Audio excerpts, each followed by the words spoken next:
അപ്പോൾ നമ്മൾ ഓൾഡ് ടെസ്റ്റമെൻറ്റിൽ ഒരു വചനം വായിച്ചു എന്ന് കരുതി തെറ്റിദ്ധരിക്കണ്ട, നമ്മൾ സുവിശേഷമാണ് പറയുക. സന്തോഷമല്ലേ? ജെറമ്യ പ്രവാചകൻ്റെ പുസ്തകമാണ് വായിച്ചത്. പഴയ നിയമത്തിലും സുവിശേഷമുണ്ട്, പക്ഷെ അതിന് പരിമിതിയുള്ളത് പ്രവചന രൂപേണയാണ് അതിൻ്റെ എഴുത്ത്. ബൈബിളിലെ ലോകത്തിലെ ഇതര കൃതികളിൽ നിന്ന് വ്യത്യസ്തമാക്കുന്ന ഘടകം അതിൻ്റെ പ്രവചന സ്വഭാവമാണ്. അതായത് ഇങ്ങനെ സംഭവിക്കും എന്ന് പ്രവാചകന്മാർ പറയുന്നു. കാലമേറെ കഴിഞ്ഞ് അവരും മരിച്ച് തലമുറയും മരിച്ച് നാളുകളേറെ കഴിയുമ്പോൾ അത് സംഭവിക്കുന്നു. ചിലതടുത്ത് തന്നെ സംഭവിക്കും. അത് സംഭവിക്കുമ്പോൾ അവരിൽ പലരും ജീവിച്ചിരിപ്പില്ല. പിന്നീട് വരുന്ന ആളുകൾ പരിശോധിക്കുമ്പോൾ ഇന്നലകളിൽ പ്രവചിച്ചതെന്തോ അത് യാഥാർത്ഥ്യമാകുന്നു. അപ്പോൾ ഇന്നലെ പ്രവചിച്ച പ്രവചനങ്ങൾ ഇന്ന് യാഥാർത്ഥ്യമാകുമ്പോൾ നമ്മളതിനൊരു പേരിട്ട് വിളിക്കും ചരിത്രം. നിറവേറി, ചരിത്രത്തിൻ്റെ ഭാഗമായി. ഇതിലൊരു ശ്രേഷ്ഠ പ്രവാചകൻ്റെ പേരാണ് ജെറമ്യ അല്ലെങ്കിൽ ഇരമ്യ. ഇരമ്യ ഈ പ്രവാചകന് നമ്മളൊരു എടുത്തിട്ടുണ്ട്, കരയുന്ന പ്രവാചകൻ, വീപ്പിംഗ് പ്രോഫറ്റ്. പ്രവാചകന്മാർ പല രൂപത്തിലാണ്. ചില തീഷ്ണതയേറിയ വാക്കുകൾ ഒരു മയവുമില്ലാതെ പ്രയോഗിക്കും. മഹാരാജാവിൻ്റെ മുഖത്തും നോക്കി വിരൽ ചൂണ്ടി ദൂതറിയിക്കും. അവർ മരിക്കുന്നതൊന്നും വിഷയമല്ല. കല്ലേറ് കൊള്ളുന്നതോ പ്രാണൻ പിടയുന്നതോ ഒന്നും പ്രശ്നമല്ല. അത് പഴയ നിയമത്തിലും കാണാം, പുതിയ നിയമത്തിലും കാണാം. ആത്മനിറവിൻ്റെ നടത്തിപ്പ് ചിലപ്പോൾ തീഷ്ണമായ വാക്കുകളാണ്, ചിലപ്പോൾ കണ്ണീരിൻ്റെയാ. അങ്ങനെ കണ്ണീരിൻ്റെ പ്രവാചകനാണ് ഇരമ്യ. ഏലിയാവിൻ്റെ വാക്കുകളുടെ മൂർച്ചയില്ല, യെസക്കിയേലിൻ്റെ വാക്കുകളുടെ നിഗൂഢതയില്ല, യെശയ്യാവിൻ്റെ വാക്കുകളുടെ കാർക്കശ്യതയില്ല, ദാനിയേലിൻ്റെ വാക്കുകളിലെ ഡിപ്ലോമസിയില്ല. ഇതിൽ നിന്ന് വിഭിന്നമായി കരയുന്ന പ്രവാചകൻ, കണ്ണീരൊഴുക്കുന്ന പ്രവാചകൻ. കണ്ണീരൊഴുക്കാൻ കാരണം പ്രവചിക്കുമ്പോൾ കിട്ടുന്ന പ്രതിഫലങ്ങൾ അദ്ദേഹത്തെ കരയാൻ പ്രേരിപ്പിച്ചു. ഒന്നാമത് ചെറുപ്പക്കാരനാണ്, നല്ല യുവാവാണ്. ആ യുവാവിൻ്റെ പ്രവചനം നല്ലത് പറയണമെന്നോർത്താണ് വരുന്നത്. ആളുകളെ കണ്ട് കരം കുപ്പി മാന്യമായി സംസാരിക്കാനുള്ള ഒരുക്കത്തിലാണ് വരുന്നത്. ആത്മശക്തിയുടെ ഇടപെടൽ വന്നു കഴിയുമ്പോൾ പുരോഹിതനെതിരെ, രാജാവിനെതിരെ, രാജ്യം പോകുന്ന പ്രവണതയ്ക്കെതിരെ ആത്മാവിൽ ദൂതറിയിക്കും. ഇത് ജനങ്ങളിൽ ഇഷ്ടക്കേട് രൂപപ്പെടുത്തും. ഹല്ലേലൂയ. ജനങ്ങളിൽ വല്ലാത്ത അവമതിപ്പുളവാക്കി ആളുകൾ അദ്ദേഹത്തെ കല്ലെറിയും, കേസെടുക്കും, അടിക്കും. അതിന് പുരോഹിതന്മാരും കൂട്ടുനിൽക്കുക, രാജാവും അതിന് പിന്തുണയ്ക്കുക. എന്താ പറയുന്നറിയണ്ടേ? രാജ്യം മഹത്തരമാ, ഇത് ദൈവത്തിൻ്റെ രാജ്യമാ, ദൈവമക്കളാണ് ഇവിടെ ഉള്ളത്. പക്ഷേ അകൃത്യം നിമിത്തം ദണ്ഡനങ്ങളാൽ നീ ശിക്ഷിക്കപ്പെടും. യെരുശലേമിൻ്റെ മതിലുകൾ തകരും, ആലയം തകർന്ന് താഴെ വീഴും, വിലപിടിപ്പുള്ള മുതലുകൾ കൊള്ളയടിക്കപ്പെടും. 70 ആണ്ടുകളിൽ നിന്റെ തലമുറ അടിമത്തത്തിൻ്റെ കാരാഗൃഹത്തിൽ പ്രവാസികളായി ഭവിക്കും. ഇങ്ങനെ പ്രവചിക്കുന്ന ഒരാളെ നമ്മൾ വീട്ടിൽ വിളിച്ചുകൊണ്ട് വന്നൊരു പ്രോഗ്രാം കൊടുക്കുമോ? നമ്മൾ IPCയിൽ 7 ദിവസം പ്രാർത്ഥന നടത്തിയിട്ട് ഒരു ദിവസം കൊടുക്കാൻ തീരുമാനിച്ചാൽ വേണ്ട, ഡിമാൻഡില്ല. അദ്ദേഹം ഇതേ പറയൂ. പകരം കിട്ടുന്ന അടി. അടി കിട്ടുന്ന ഒരാൾക്ക് വേണ്ടത് ആശ്വാസമാണ്. പോട്ടെ, ഇത് പറയാനും ആരുമില്ല. ഈ കൂടെ ദൈവം പറയുക, നീ യെരുശലേമിൻ്റെ മതിൽ തുരക്കണം.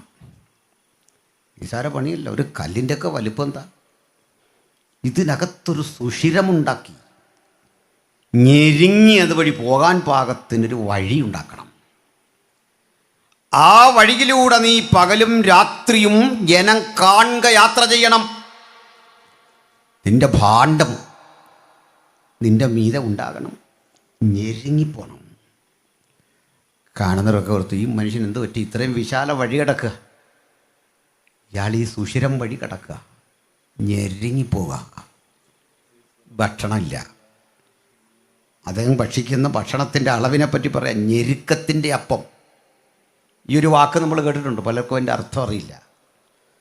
അതായത് ഭക്ഷ്യക്ഷാമം നേരിടുമ്പോൾ സർക്കാർ തരുന്ന കോട്ടയാണ്. നമ്മൾ എന്താ പറയുക, പ്രളയമൊക്കെ വന്നപ്പോൾ അല്ലേ, ഒരല്പ ഭക്ഷണം സർക്കാരിൻ്റെ കോട്ട. ഇത് ഞെരുക്കത്തിൻ്റെ അപ്പം. അന്ന് സുലഭമാണെങ്കിലും ഈ റേഷൻ അനുസരിച്ചുള്ളതേ കിട്ടൂ. അപ്പോൾ അല്പവെള്ളം, കാരണം വെള്ളത്തിനും ക്ഷാമമാണ്. പക്ഷെ യിരെമ്യാവ് പ്രവചിക്കുന്ന കാലത്ത് ഭക്ഷ്യക്ഷാമം ഇല്ല, വെള്ളത്തിന് ക്ഷാമമില്ല. പക്ഷെ പ്രവാചകന് കിട്ടുന്നത് ഞെരുക്കത്തിൻ്റെ അപ്പം, ഈ കഷ്ടതയുടെ പാനപാത്രം. ഇത് കഴിഞ്ഞ് കിട്ടുന്നത് അടി. അടിക്കും പീഡയ്ക്കും ഒടുവിൽ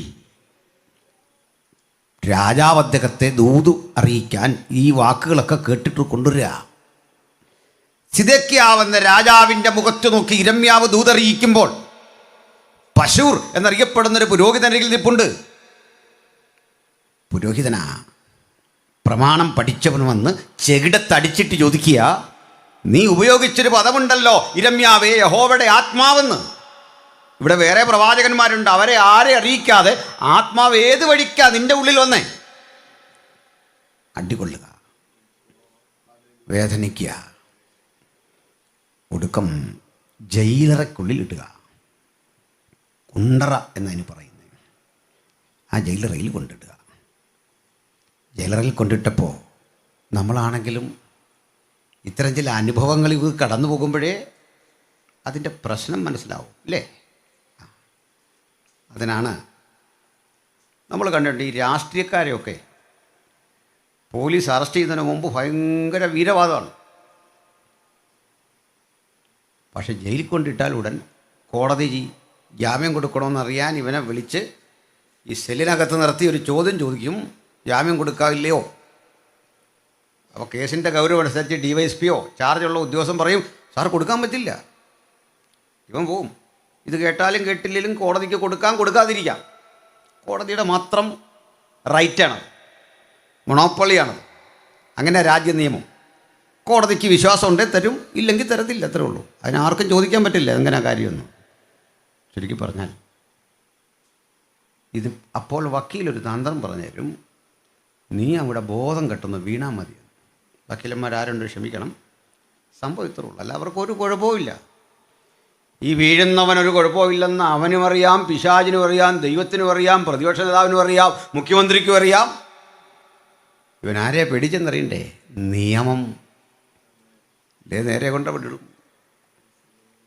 അവിടെ ചെല്ലുമ്പോഴറിയാം എൻ്റെ ബുദ്ധിമുട്ട്. കാരണം കഴിഞ്ഞ ദിവസം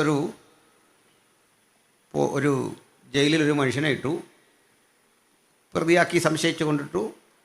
അത് കോടതി വിധി വരുമ്പോഴേ ആൾ കുറ്റവാളിയൊന്നുമല്ല, കരുതൽ തടങ്കലെന്നേ ഉള്ളൂ ഇതിനർത്ഥം. അവിടേക്ക് കയറി വന്നപ്പോൾ അവിടുത്തെ സീനിയറായ ഒരു തടവുപുള്ളി ചോദിച്ചു, പേരുമൊക്കെ ചോദിച്ചു, നിൻ്റെ കുറ്റം എന്നാന്ന് ചോദിച്ചു. കുറ്റം കേട്ടപ്പോൾ പറഞ്ഞു, ഇത് പോക്സോ കേസാ, നീ വൃത്തികേട് കാണിക്കുക വെച്ചാൽ അവനൊരു 5-6 അടി, മറ്റോ ബോധം കിട്ടും, ഒരു പല്ലും പോയി. അപ്പോൾ പോക്സോ കേസുകാരന് മോഷണമാണ് വലിയ കുറ്റം, മോഷ്ടാവിന് പോക്സോ കേസാണ് വലിയ കുറ്റം. ഇങ്ങനെയൊക്കെയാ. അവനത് സഹിക്കില്ല. ഈ സ്ഥലത്ത് പോയി വേണം ഇയാൾ കിടക്കാൻ. മടുത്തു. ഇതാണ് ജയില്. ഇന്നിപ്പോൾ ജയിലിനൊക്കെ ഒത്തിരി മാറ്റം വന്നു. ഞാൻ പോരുമ്പോൾ ഇന്നത്തെ ജയില് 63 രൂപയാണ് ഇന്നലെ കിട്ടുന്നതെങ്കിൽ ഇന്ന് 600 കൂടി പൈസ കിട്ടും. ഇതൊക്കെയാണ് യുവാക്കൾ അങ്ങോട്ട് പോകാൻ ഇത്ര ആത്മാർത്ഥത കാണിക്കുന്നത്. പോട്ടെ, കാലവാകപ്പാടെ മാറി. യിരെമ്യാവിൻ്റെ കാലത്തെ സ്ഥിതിയിലേക്ക് വരാം. ആ ഇരുട്ട് കിണറ്റി കിടന്നപ്പോൾ അന്ന് രാത്രി ഒരു ദർശനം. ആ ദർശനം എന്താണെന്നറിയണ്ടേ? തിരക്കേറിയ യെരുശലേം എന്ന മഹാനഗരത്തിലൂടെ ആളുകൾ ഒരപ്പക്കഷണത്തിന് ഓടി നടക്കുന്നു. സമ്പദ് സമൃദ്ധി കൊണ്ട് അലങ്കരിക്കപ്പെട്ട നാട്ടിലെ വയലുകളൊക്കെ ആളുകൾ തീവച്ച് ചുട്ടു നശിപ്പിക്കുന്നു. രാജാക്കന്മാരുടെ മക്കളെയും കൊച്ചുമക്കളെയൊക്കെ കയ്യാമം വെച്ച് ചാട്ടക്കടിച്ച് പടയാളികൾ മറ്റൊരു രാജ്യത്തിലേക്ക് അടിമകളായി കൊണ്ടുപോകുന്നു. സ്ത്രീകളെയൊക്കെ അടിമകളായി പിടിച്ച് തെരുവിൽ വിൽപ്പനയ്ക്ക് വച്ചിരിക്കുന്നു. ഈ കാഴ്ച കണ്ടിട്ട് അവിടെ കിടന്ന് പാടുന്ന ഒരു പാട്ടാണ് വിലാപങ്ങളുടെ പുസ്തകം. അത് തുടങ്ങുന്നത് എങ്ങനെയാ? ഒരു കരച്ചിലൂടെയാ. അയ്യോ, ജനപൂർണമായ നഗരമേകാന്തയായതെങ്ങനെ, ജാതികളിൽ മഹതിയായവൾ വിധവയെപ്പോലായതെങ്ങനെ. ആ പാട്ടിൻ്റെ ഇടയ്ക്ക് പറയുക, അതുകൊണ്ട് യെരൂശലേമിൻ്റെ മതിലേ ഓലോല കണ്ണീരൊഴുക്കുക. അനുതാപം വരാതെ നിനക്കിനി ഒരു പുനഃസ്ഥാപനമില്ല. ഞാൻ ഒറ്റയ്ക്ക് 2-2.5 മാസം തുറന്ന ചുവരിൻ്റെ ഉള്ളിലൂടെ അപ്പുറത്തും ഇപ്പുറത്തും കടന്നപ്പോൾ എന്നെ ഒരു ഭോഷനായി നിങ്ങൾക്ക് തോന്നി. അധിക നാൾ കാത്തിരിക്കേണ്ടി വരില്ല.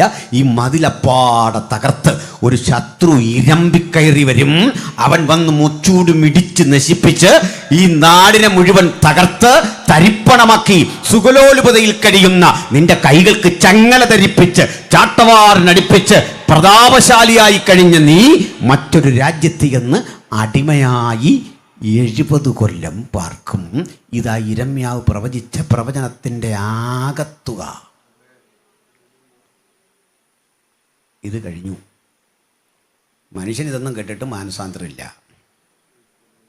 അപ്പോൾ യിരെമ്യാവ് ഓർത്തു, ഞാൻ എന്തിനത് ചെയ്യുന്നു, ഇതങ്ങ് നിർത്തുക.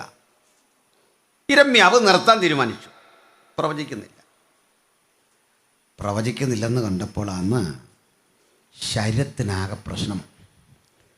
അസ്ഥികൾ മജ്ജ ഉരുകുന്ന അവസ്ഥയിൽ, ശരീരമാസകലം തീ പിടിക്കുന്ന അവസ്ഥയിൽ അസ്വസ്ഥചിത്തനായി കിടക്കുമ്പോൾ അവൻ പറയുക, കർത്താവേ എന്താ ഇത്? കർത്താവ് പറഞ്ഞു, മോനെ, ഇത് മാറത്തില്ല. ഈ രോഗം മാറാത്തതിൻ്റെ കാരണം ഞാൻ നിന്നിൽ പകർന്ന അഭിഷേകം നീ പറയേണ്ട ഇടത്ത് പറയാതെ മനസ്സിലും ഹൃദയത്തിലും ഒതുക്കി വച്ചാൽ അത് നിന്റെ അസ്ഥികൾക്കൊരുക്കം. ആ ദൂത് തടയപ്പെടുന്ന ഇടത്ത് നിന്റെ അസ്ഥികൾ ഉരുകാതിരിക്കേണ്ടതിന് നീ പുറത്തു പോവുക, എത്രയും വേഗം പുറത്തു പോവുക. ആത്മാവ് നിന്നിൽ നിറച്ച ആത്മശക്തിയുടെ വചനം പകലുള്ളത്തോളം അയച്ചവന്റെ വേല ചെയ്യത്തക്ക വിധത്തിൽ പ്രതിജ്ഞാബദ്ധരാകാൻ കഴിയുന്ന ഒരു സമൂഹം ഇതിനകത്ത് ഉണരണം. അതിനായി ഈ ടീം വർക്കുമൊക്കെ ആ സുവിശേഷം പറയുന്നവരുടെ ആ പ്രവൃത്തിയിലൂടെയാ ഇനി ഉണർവ് വ്യാപരിക്കുന്നത്. അവരുടെ വാക്കുകൾക്ക് തീപിടിക്കും, അവരുടെ ശരീരത്തിന് തീപിടിക്കും, അവരുടെ വാക്കുകളിൽ ദൈവം വലിയ പ്രവൃത്തി ചെയ്യും. അതുകൊണ്ട് ഇടുങ്ങിയ ഈ ചുവരും ഈ ജയിലും കണ്ട് ഇവിടെ വെച്ച് ഞാൻ നിർത്തിയെന്ന് പറയേണ്ടതില്ല. ഈ ചുവരുകൾക്കപ്പുറത്ത് ശുശ്രൂഷയുടെ വിശാലതയുടെ മണ്ഡലങ്ങളിൽ എന്തൊക്കെ ദൂത് പറഞ്ഞോ അതൊക്കെ നിറവേറത്തക്ക വിധം കൽപ്പിച്ചത് ഞാനെങ്കിൽ, ഉത്തരവെൻ്റെതെങ്കിൽ എൻ്റെ വചനം അതിൻ്റെ പ്രവൃത്തി ചെയ്യാതെ മടങ്ങി വരികയില്ല എന്ന ഉത്തരവാദിത്വ ബോധത്തോടെ നമുക്ക് കർത്താവിൻ്റെ വേല ആത്മാർത്ഥമായി ചെയ്യാം. അതുകൊണ്ട് ഇനി അധിക കാലമൊന്നും നമ്മൾ പ്രസംഗിക്കേണ്ടിയൊന്നും വരില്ലെന്നേ. കാലം മാറി, അവസ്ഥകളൊക്കെ മാറി. ദീർഘനാളുകൾ നമ്മൾ നിരന്തരം പ്രാർത്ഥിച്ചു കൊണ്ടിരുന്ന പല പ്രാർത്ഥനയ്ക്കും ദൈവം ഉത്തരം തന്നുകൊണ്ടിരിക്കുക. ആ എലിയാവ് പറഞ്ഞതുപോലെ വലിയൊരു മഴയുടെ മുഴക്കമുണ്ട്, നീ റെഡിയായിരുന്നു കൊള്ളണം. ആ മഴ ഇങ്ങോട്ട് പെയ്തിറങ്ങുമ്പോൾ പണ്ട് നീ പ്രവചിച്ച ആ ദൂതിന്റെ കുളിർമയിൽ ഈ കാണുന്ന ഉഷ്ണമൊക്കെ മാറി ഒരു സുഖകാലം, ഒരു ശുഭകാലം, ഒരു ശ്രേഷ്ഠകാലം ഇന്ത്യ മഹാരാജ്യം കാത്തിരിക്കുന്നു. ഒരു ഉണർവിന്റെ മാറ്റൊലി. അതിന് ദൈവം ഉപയോഗിക്കാൻ പോകുന്ന ആ വ്യക്തി നിങ്ങളെല്ലാം നാരി കണ്ടു. ചിലപ്പോഴൊക്കെ നമുക്ക് തോന്നാം, എന്നെയോ, എനിക്കതിന് കഴിവെന്ത്, എനിക്ക് ഭാഷ അറിഞ്ഞുകൂടാ, എനിക്ക് ജ്ഞാനമില്ല, എൻ്റെ പോക്കറ്റ് ശൂന്യമാ. പക്ഷെ യിരെമ്യാവെന്ന മനുഷ്യന്റെ പക്കലും ഇതൊന്നും ഇല്ലെന്ന് തിരിച്ചറിയണം. ദൂതുള്ളവന്റെ വഴി തടയാൻ, അവന്റെ ആത്മശക്തിക്ക് മുമ്പിൽ പിടിച്ചു നിൽക്കാൻ ഒരു ശക്തിക്കും കഴിയാത്ത വിധത്തിൽ ഞാനും നിങ്ങളും പ്രയോജനപ്പെടുന്ന ഒരു കാലം വരുന്നെങ്കിൽ നമ്മൾ അറിയുന്ന സുവിശേഷം നമുക്കിന്ന് രാത്രി ഒരുമിച്ച് ഈ ഗ്രാമത്തോട് പറയണം. മറ്റൊരുത്തലും രക്ഷയില്ല. നാം രക്ഷിക്കപ്പെടുവാൻ ആകാശത്തിന് കീഴിൽ മനുഷ്യരുടെ ഇടയിൽ നൽകപ്പെട്ട ഒരേ ഒരു നാമം നമ്മുടെ കർത്താവായ യേശു ക്രിസ്തുവിന്റെ നാമം. കർത്താവ് ഉയർത്തപ്പെടുന്ന ഇടത്ത് പൈശാചിക ശക്തികളുടെ കോട്ടകൾ ഇടിയും. അജാമതിക ശക്തികളുടെ കോട്ടകളിടിയും, ജാതീയ ശക്തികളുടെ അടിത്തറകൾ തകരും. ഈ രാത്രി നമുക്ക് യേശുവിനെ ഉയർത്താം. സകല നാമത്തിനും മേലായ നാമത്തിന് കാരണഭൂതനെ ഉയർത്തിക്കാട്ടിക്കൊണ്ട് നമുക്ക് പറയാം, ഈ ദേശം വിടുവിക്കപ്പെടാൻ പോകുകയാ. ഈ ദേശത്ത് ബാധിച്ചിരിക്കുന്ന അന്ധത മാറാൻ പോകുകയാണ്. ഈ ദേശത്ത് വ്യാപരിക്കുന്ന ഇരുട്ടിൽ നിൽക്കാൻ കഴിയാത്ത വിധത്തിൽ സത്യ വെളിച്ചത്തിന്റെ പ്രസരണം, ആ ഒഴുക്ക് മുമ്പോട്ട് വരികയാ. ജനഹൃദയങ്ങളുടെ ആ അന്തരാത്മാവിന്റെ ഉള്ളിലേക്ക് പരിശുദ്ധാത്മാവിന്റെ വെളിച്ചം പകരുകയാ. ആ ദൈവത്തിന്റെ വചനം വിശ്വസിക്കുന്നവർക്ക് ഇന്ന് രാത്രി രോഗശാന്തിയാണ്. ദൈവത്തിന്റെ വചനം ശരീരത്തിനും മനസ്സിനും വിടുതലാണ്. ദൈവത്തിന്റെ വചനം ഇതുവരെ അറിയാത്ത ആത്മാനുഭവങ്ങളുടെ ആഴങ്ങളിലൂടെ സഞ്ചരിക്കാൻ നമ്മെ പര്യാപ്തമാക്കുന്ന അനുഭവമാണ്. നമുക്ക് ആത്മശക്തിക്ക് കാത്തിരിക്കാം, ആത്മപ്രവൃത്തിക്ക് കാത്തിരിക്കാം. ഹല്ലേലൂയ.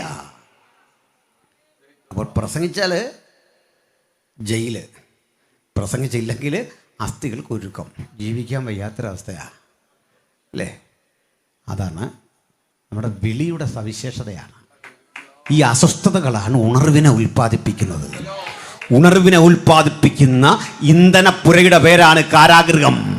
പുതുനിയമസഭയിൽ നമ്മൾ കണ്ടതാണ്, സഭ ശ്രദ്ധയോടെ പ്രാർത്ഥിച്ചപ്പോൾ ഒരു ഇന്ധന പുരക്കകത്ത് ചലനം സംഭവിച്ചുകൊണ്ട് അതിനകത്ത് കിടക്കുന്ന വൃദ്ധന്മാരുടെ കയ്യിൽ നിന്ന് ഈ ചങ്ങലകൾ അറ്റ് താഴെ വീണു.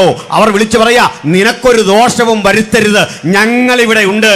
നമുക്ക് ഇന്ത്യ മഹാരാജ്യത്തോട് വിളിച്ചു പറയാ, നിങ്ങൾക്ക് ദോഷം വരാതിരിക്കാൻ ഒരു വട്ടം പാവം മനുഷ്യരെ ഇന്നിവിടുന്ന് പ്രാർത്ഥിക്കുന്നുണ്ട്. ദേശത്തിന് വിടുതൽ വരാൻ ഒരു വട്ടം പാവം മനുഷ്യർ പ്രാർത്ഥിക്കുന്നുണ്ട്. എത്ര മനുഷ്യക്കുരുതി, എത്ര കുഞ്ഞുങ്ങളെ വകവരുത്തി, എത്ര സുവിശേഷകരെ ജയിലറയ്ക്കുള്ളിൽ അടയ്ക്കുമ്പോൾ നിനക്കൊരു ദോഷവും വരാതിരിക്കാൻ കണ്ണീരൊഴുക്കി പ്രാർത്ഥിക്കുന്ന പകയില്ലാത്ത ഹൃദയ വിശാലതയുള്ള ഒരു ജനതയുടെ പേരാ യേശുവിന്റെ അനുഗാമികൾ. ആരോടും പകയില്ലാതെ, ആരോടും വെറുപ്പില്ലാതെ, സ്നേഹം മാത്രം, സ്നേഹം മാത്രം, സ്നേഹത്തിന്റെ മൂർത്തിമത് ഭാവമായ യേശുവിനെ ഉയർത്തിക്കൊണ്ട് നമുക്ക് ആ സുവിശേഷത്തിന്റെ ഉള്ളടക്കം വീണ്ടും ആവർത്തിക്കാം. മറ്റൊരുവരിലും രക്ഷയില്ല.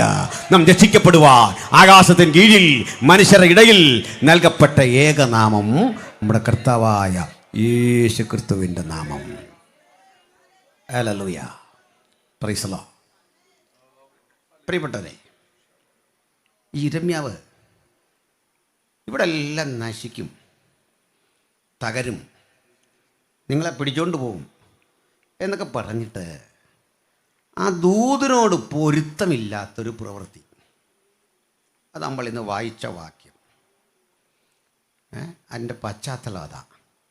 ഇവിടെ നശിക്കാൻ പോവാ, ഇവിടെ ഇന്ന പ്രശ്നം വരാൻ പോവാ. പക്ഷെ യിരെമ്യാവ് അദ്ദേഹത്തിൻ്റെ ഇളയപ്പൻ്റെ മകനോട് ചോദിക്കുക, നീ സ്ഥലം വിൽക്കുന്നോ, എനിക്ക് തന്നേക്കാൻ. ഇത് നശിക്കുകയാണെങ്കിൽ പിന്നെ എന്തിനാ? അപ്പോഴേ മനസ്സിലായി, ഈ ദൂത് സ്ഥലം കിട്ടാൻ വേണ്ടിയാണോ, വില കുറച്ച് സ്ഥലം കിട്ടാനോ? അപ്പം നമുക്കൊന്ന് പരിശോധിച്ച് പോകാം. 32:7 മുതൽ ഒന്ന് വായിച്ചാട്ടെ. നിന്റെ ഇളയപ്പനായ ശല്ലൂമിന്റെ മകൻ ഹനമയേൽ നിന്റെ അടുക്കൽ വന്നു, അനാഥോത്തിലെ എന്റെ നിലം മേടിച്ചു കൊള്ളുക, അത് മേടിപ്പാൻ തക്കവണ്ണം വീണ്ടെടുപ്പിന്റെ അവകാശം നിനക്കുള്ളതല്ലോ എന്ന് പറയും. പിന്നെ യഹോവ അരുളി ചെയ്തതുപോലെ എന്റെ ഇളയപ്പന്റെ മകൻ ഹനമയേൽ കാവൽപുരമുറ്റത്ത് എന്റെ അടുക്കൽ വന്നു, ബെന്യാമീൻ ദേശത്ത് അനാഥോത്തിലെ എന്റെ നിലം മേടിക്കണമേ, അവകാശം നിനക്കുള്ളതല്ലോ, വീണ്ടെടുപ്പ് നിനക്കുള്ളത്, നീ അത് മേടിച്ചോളണം. അപ്പൊ ആലോചിച്ച് നോക്കി, ഈ മനുഷ്യനാ പറഞ്ഞ ജനപൂർണമായ നഗരം തകരും, ജാതികളിൽ മഹതിയായവൾ വിധേയയെ പോലെ ആകും, 70 ആണ്ട് പ്രവാസത്തിലേക്ക് നീയൊക്കെ പോകും. ഇത് പറഞ്ഞവൻ അതേ നാവ് കൊണ്ട് യഹോവ ഇപ്രകാരം അരുളി ചെയ്യുന്നു, നിന്റെ ഇളയപ്പനായ ശല്ലൂമിൻ്റെ മകൻ ഹനമയേൽ നിന്റെ അരികിൽ വരും. എന്നിട്ട് പറയും, ചേട്ടാ ഇങ്ങനൊരു വിഷയമുണ്ട്, എൻ്റെ നിലം വിൽക്കാൻ പോവാ.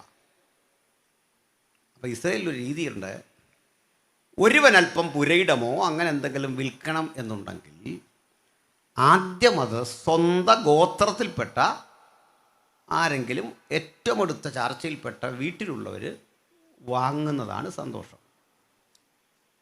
അവർക്ക് വേണ്ടെന്നുണ്ടെങ്കിൽ ആ ഗോത്രത്തിൽ ആർക്കെങ്കിലും കൊടുക്കും. അവർക്കും വേണ്ടെന്നുണ്ടെങ്കിൽ ഏതെങ്കിലും ഗോത്രക്കാരന് കൊടുക്കാം. അവർക്കും വേണ്ടെന്നുണ്ടെങ്കിൽ അന്യനും പരദേശിക്കും വിൽക്കാവും. അതായത് നമ്മളൊക്കെ ചെയ്യുന്നതിൻ്റെ നേരെ ഓപ്പോസിറ്റ്. മനസ്സിലായില്ല? ആർക്കും വേണ്ടെങ്കിൽ ചേട്ടാ ഇതെടുത്തോ, അല്ലേ? ബാല്യത്തിലൊക്കെ അപ്പനെയും അമ്മയും പിടിച്ചെടുത്തിട്ട് കുഞ്ഞുങ്ങൾ പറയും എൻ്റെ പപ്പായ, മറ്റവൻ പറയും എൻ്റെ പപ്പായ, എൻ്റെ മമ്മിയാ. പ്രായമായി കഴിഞ്ഞ് പറയും മമ്മി ഇവിടെ നിൽക്കട്ടെ, എനിക്ക് പറ്റി വരുന്നത് ഞാൻ വന്ന് നോക്കിയേനെ അല്ലേ. ഈ തട്ട പിന്നെ അങ്ങോട്ടും ഇങ്ങോട്ടും മനസ്സിലാകുന്നോ? അതോ പുള്ളി വല്ലപ്പോഴും ഈ വീട്ടിലൊരു വരവാ, ഈ വീട് നോക്കുന്ന ആളിനോടും അവൻ്റെ ഭാര്യയും കണ്ടേച്ച് പറയും അപ്പനെ അമ്മയ്ക്ക് ഇങ്ങനെയാണോ നോക്കുന്നത്, എനിക്ക് സമയമില്ലാകുമോ അല്ലേ, ഞാൻ ഇവിടെ വന്ന് നിന്നേനെ. ജോലിയുടെ കാര്യം നിനക്കറിയാമല്ലോ, അവർക്ക് ഇവിടെ വന്നിരിക്കാൻ നേരമില്ല, പിള്ളേർ പഠിക്കുക അല്ലേ, ഞങ്ങളിവിടെ വന്ന് നിന്നേനെ. ഇത് നടക്കാൻ പോകുന്ന കാര്യമൊന്നുമല്ല. നോക്കുന്ന ആളിനെ സഹായിച്ചാൽ മതി, നല്ല വാക്ക് പറഞ്ഞാൽ മതി, വേറെ ഒന്നും ചെയ്യണമെന്നില്ല. ശരിയല്ലേ? ആലോചിച്ച് നോക്കണം, പ്രായമുള്ള ഒരാളിനെ നോക്കേണ്ട ബുദ്ധിമുട്ട്. നമ്മൾ പറയും വൃദ്ധസദനമൊക്കെ കൂടി, അതിനെന്തോ കുഴപ്പം, മര്യാദയ്ക്ക് അവരത് നടത്തണേ. അമേരിക്കയിലൊക്കെ ചെന്നാൽ മനസ്സിലാവും, ഓർഫനേജ് ഇല്ല. ഞാൻ മറ്റേ നമ്മുടെ UK ചെന്നാൽ ജോർജ് മുള്ളറുടെ സ്ഥാപനമൊക്കെ അടച്ചിട്ടിരിക്കുന്നു, അവിടെ കുട്ടികളില്ല. നല്ല കാര്യമല്ലേ, അനാശാല പൂട്ടിട്ട് അനാഥരില്ലെന്ന് അതിൻ്റെ അർത്ഥം. നല്ല കാര്യമല്ലേ? എല്ലാ അനാഥശാലകളും പൂട്ടാനുള്ളതാണ്, നടപ്പിലാക്കണ്ട അല്ലേ? അതൊക്കെ പൂട്ടണം, അനാഥരുണ്ടാകരുത്, അതാണ് കാര്യം. നമ്മളെല്ലാം അതിനാണ് പ്രാർത്ഥിക്കുന്നത്, അങ്ങനെയല്ലേ? അമേരിക്കയിൽ ചെന്നാൽ പള്ളി പൂട്ടിയിട്ടേക്കുക, എന്താ കുഴപ്പം? ഈ പള്ളിക്കകത്ത് നാണ്ട് കിട്ടുമോ? ഇല്ല. അമേരിക്ക വിട്, യെറുശലേമിൽ പോയാൽ നമുക്ക് ആരാധിക്കാൻ സ്ഥലമില്ല. കാരണം നമുക്ക് ഈ ഉണർവ് അനുഭവമൊക്കെ തരുന്നത് യെറുശലേമിൽ തങ്ങാനല്ല, ശക്തി സംഭരിച്ച് പുറത്തോട്ട് പോകാനാ. മനസ്സിലായില്ല? കെട്ടിടം പൂട്ടിക്കിടക്കുന്നവർക്കൊന്നും നമ്മൾ വിഷമിക്കേണ്ട കാര്യമൊന്നുമില്ല. ഹല്ലേലൂയ. അത് പരാജയമൊന്നുമല്ല. അവിടുന്നൊക്കെ അന്ന് ആളുകൾ ഈ രാജ്യത്ത് വന്നു, ഇവിടെ കൊണ്ട് വിതച്ചു. നമ്മൾ ഇന്ന് ഇന്ത്യയുടെ പലയിടങ്ങളിൽ വിതയ്ക്കുക. അടുത്ത കാലഘട്ടം നമ്മൾ കാണാൻ പോകുന്നത് നോർത്ത് ഇന്ത്യയുടെ പലയിടങ്ങളിൽ നിന്ന് ലോകത്തെ സുവിശേഷീകരിക്കുന്ന ജീവിതങ്ങളെ ദൈവം അവിടുന്ന് ഉപയോഗിക്കും. ആ വലിയ മാറ്റങ്ങൾ ലോകരാഷ്ട്രങ്ങൾക്കുണ്ടാകാൻ ഇതിങ്ങനെ അതിൻ്റെ പ്രവൃത്തി ചെയ്തുകൊണ്ടിരിക്കും. അങ്ങനെ നിരാശയുടെ ആവശ്യമൊന്നുമില്ല. ഹല്ലേലൂയ. അപ്പോൾ ഇതാണ് അവിടുത്തെ സിസ്റ്റം, മനസ്സിലായി കാണും. അങ്ങനെ ഇരിക്കേ ദൂതിൻ്റെ കൃത്യത എന്താണെന്നറിയാം. നിന്റെ അപ്പൻ്റെ അനുജനായ ശല്ലൂമിൻ്റെ മകൻ ഹനമയേൽ നിന്റെ അരികിൽ വരും. അവൻ വന്നിട്ട് പറയും, ന്യായവും പതിവും അനുസരിച്ച് അവകാശം നിനക്കുള്ളതല്ലോ, ഈ നിലം നീ എടുക്കണം. അപ്പോൾ ഇരമ്യാ പറഞ്ഞത് വേണ്ട എന്ന് പറഞ്ഞാൽ തീർന്നു, അവൻ അടുത്തേക്ക് പോയിക്കോളൂ. പക്ഷെ ദൈവം പറയാ നീ ഇത് വാങ്ങണം. എന്തൊരവസ്ഥ!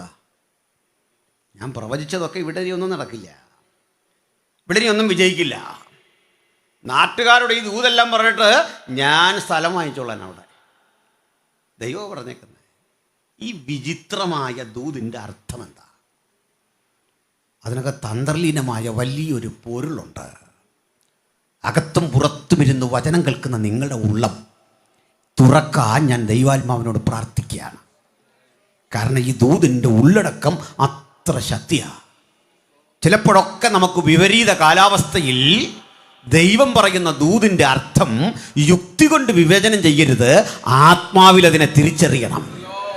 യുക്തി കൊണ്ടാണെങ്കിൽ ഇവിടെ സ്ഥലം വാങ്ങാൻ പറ്റില്ല, യുക്തി കൊണ്ടാണെങ്കിൽ ഇപ്പോൾ ഇവിടെ ഒന്നും നിർവഹിക്കാൻ സാധിക്കില്ല. യുക്തിയെ മാറ്റിവെച്ച് ദൈവാത്മാവിൻ്റെ പ്രവൃത്തിക്ക് ആ കർത്താവ് പറയുന്ന ആലോചന കേട്ടങ്ങോട്ട് ഇറങ്ങി പുറപ്പെടാൻ പത്രോസ് പറയും പോലെ, നാഥ രാത്രി മുഴുവൻ അധ്വാനിച്ചു, അതാ എൻ്റെ യുക്തി. ഞാനിട്ട വലയിട്ട സ്ഥലത്തുകൂടെ ഒത്തിരി ഇടങ്ങളിൽ പല വള്ളക്കാർ വന്നു, ആർക്കും ഒന്നും കിട്ടുന്നില്ല. പക്ഷെ ഞാൻ വലയിറക്കും, കാരണം നിന്റെ വാക്കെൻ്റെ മൂലധനമാണ്.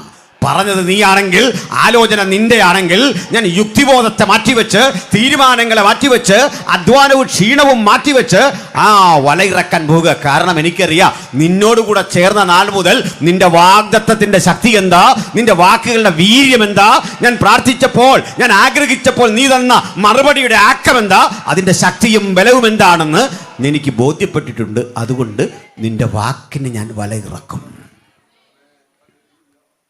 കഥാവ് തെളിവും കൊടുത്തു. പെരുത്ത മീൻകൂട്ടം വലയിൽ കയറി, വല കീറാറായി. അന്ന് ആ പത്രോസിന് മനസ്സിലായത് ദൈവം തന്നു തുടങ്ങിയാൽ അതിനെ താങ്ങാനുള്ള ത്രാണി നമ്മുടെ ഈ വലക്കില്ല. അതിൻ്റെ ദുർബലമാക്കേണ്ട വല അത് നേരത്തെ വൃത്തിയാക്കിക്കൊള്ളണം. അതിനെ ശുദ്ധീകരിച്ച് അറ്റുപോയ കണ്ണികൾ കൂട്ടിക്കെട്ടിക്കൊള്ളണം. വിശാലമായിരിക്കണം വല. അതിന് ദുർബലപ്പെട്ട ചരടുകളെയൊക്കെ കെട്ടിമുറുക്കി പെരുത്ത മീൻകുട്ടങ്ങളുടെ പ്രതീക്ഷയോടെ ആഴത്തിലേക്ക് നീക്കി വലയിറക്കുമ്പോൾ ദൈവം നമുക്ക് വേണ്ടി കരുതുന്ന വിധങ്ങളുടെ ആ ശക്തി എന്തെന്ന് മനസ്സിലാക്കും. അത് മനസ്സിലാക്കാനാ തൻ്റെ നാമത്തിൽ നമ്മളെയൊക്കെ വിളിച്ചു വെറുതിരിക്കുന്നത്.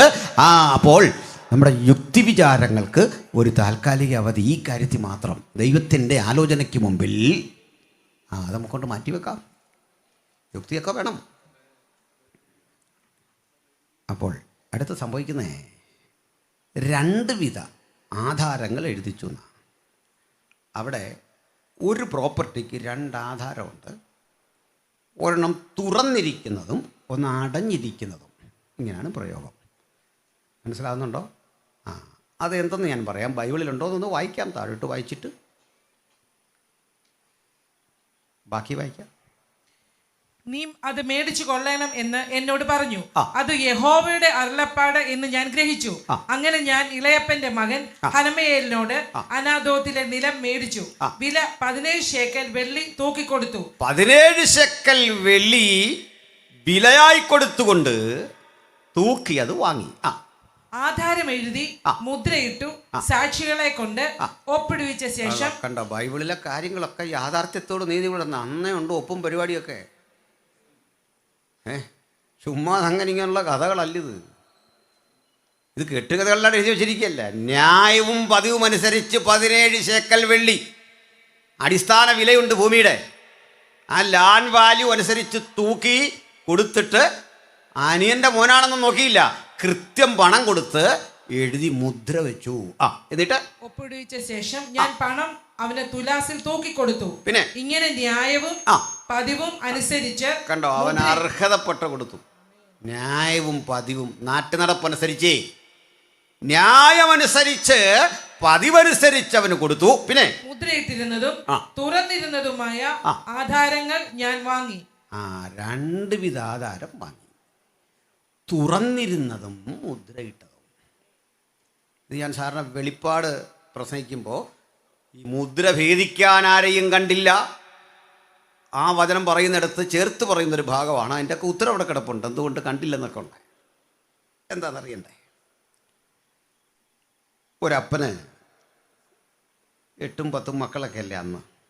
തൽക്കാലം നമുക്ക് യാക്കോബിനെ തന്നെ എടുക്കാം. 12 പേര്, 13 പേരുണ്ട്, 13-ലധികം ഉണ്ട്. പുത്രന്മാരെയും പുത്രിമാരെയും എന്നാണ് കാണുന്നത്. നമുക്ക് ദീനയുടെ പേരേ അറിയത്തുള്ളൂ. ദീന എന്ന് പറഞ്ഞൊരു പെൺകുട്ടിയും പിന്നെ 12 പേരും അല്ലേ.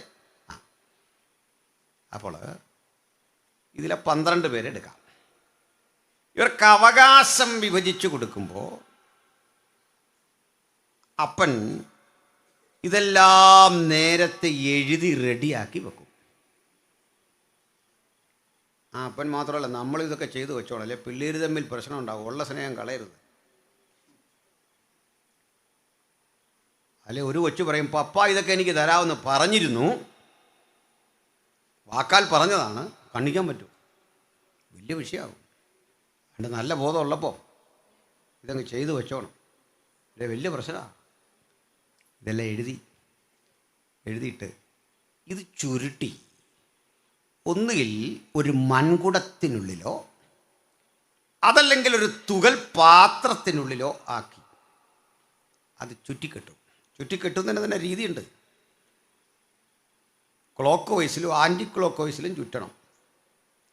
ചുറ്റിയിട്ട് അതിൻ്റെ മീതെയൊക്കെ വചനം എഴുതി വെക്കണം. ഇതാ വീടിൻ്റെ പ്രമാണം, ആധാരമാണ്.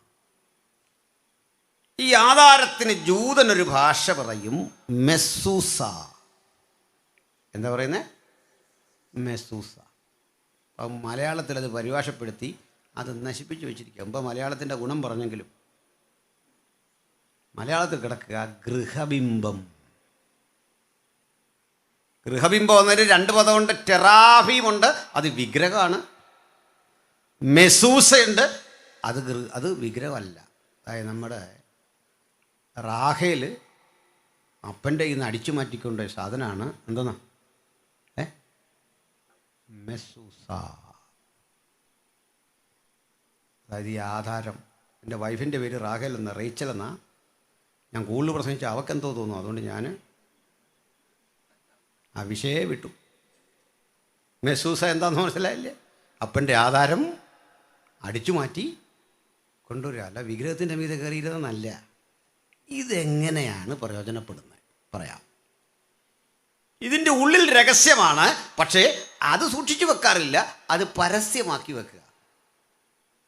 മിക്കവാറും കയറി ചെല്ലുന്ന വീടിൻ്റെ ഏറ്റവും ഫ്രണ്ടിൽ, ഇപ്പോൾ ഈ തൂണയിൽ അല്ലെങ്കിൽ നമ്മുടെ കോളിമ്പലൊക്കെ ഇരിക്കുന്ന ഭാഗത്ത് ഈ സാധനം ഇങ്ങനെ തൂക്കിയിട്ടിരിക്കുക. ആ വീട്ടുകാർക്കൊരു അഭിമാനമാണ്, ഇങ്ങനൊരു സാധനം ഇവിടെ ഉണ്ടെന്നോ.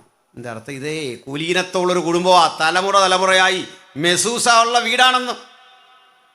പാരമ്പര്യമായിട്ട് അപ്പന് ഭൂമി സ്വത്തുമൊക്കെ ഉണ്ട്, അതിൻ്റെ മുഴുവൻ രേഖയായത്. അതിങ്ങനെ അവിടെ ഇട്ടിരിക്കും. ഇനി ഒരു കാര്യം മനസ്സിലാക്കി, ഇസ്രായേൽ മക്കൾ ബഹുകാലം ഏഭോദില്ലാതെയും ഗൃഹബിംബമില്ലാതെയും ഇരിക്കും. ഏഭോദ് പൗരോഹിത്യാണ്. പുരോഹിതന്മാർ നഷ്ടപ്പെടുകയും അവകാശഭൂമി നഷ്ടമാവുകയും ചെയ്ത അനുഭവത്തിൽ ബഹുകാലം ജീവിക്കും.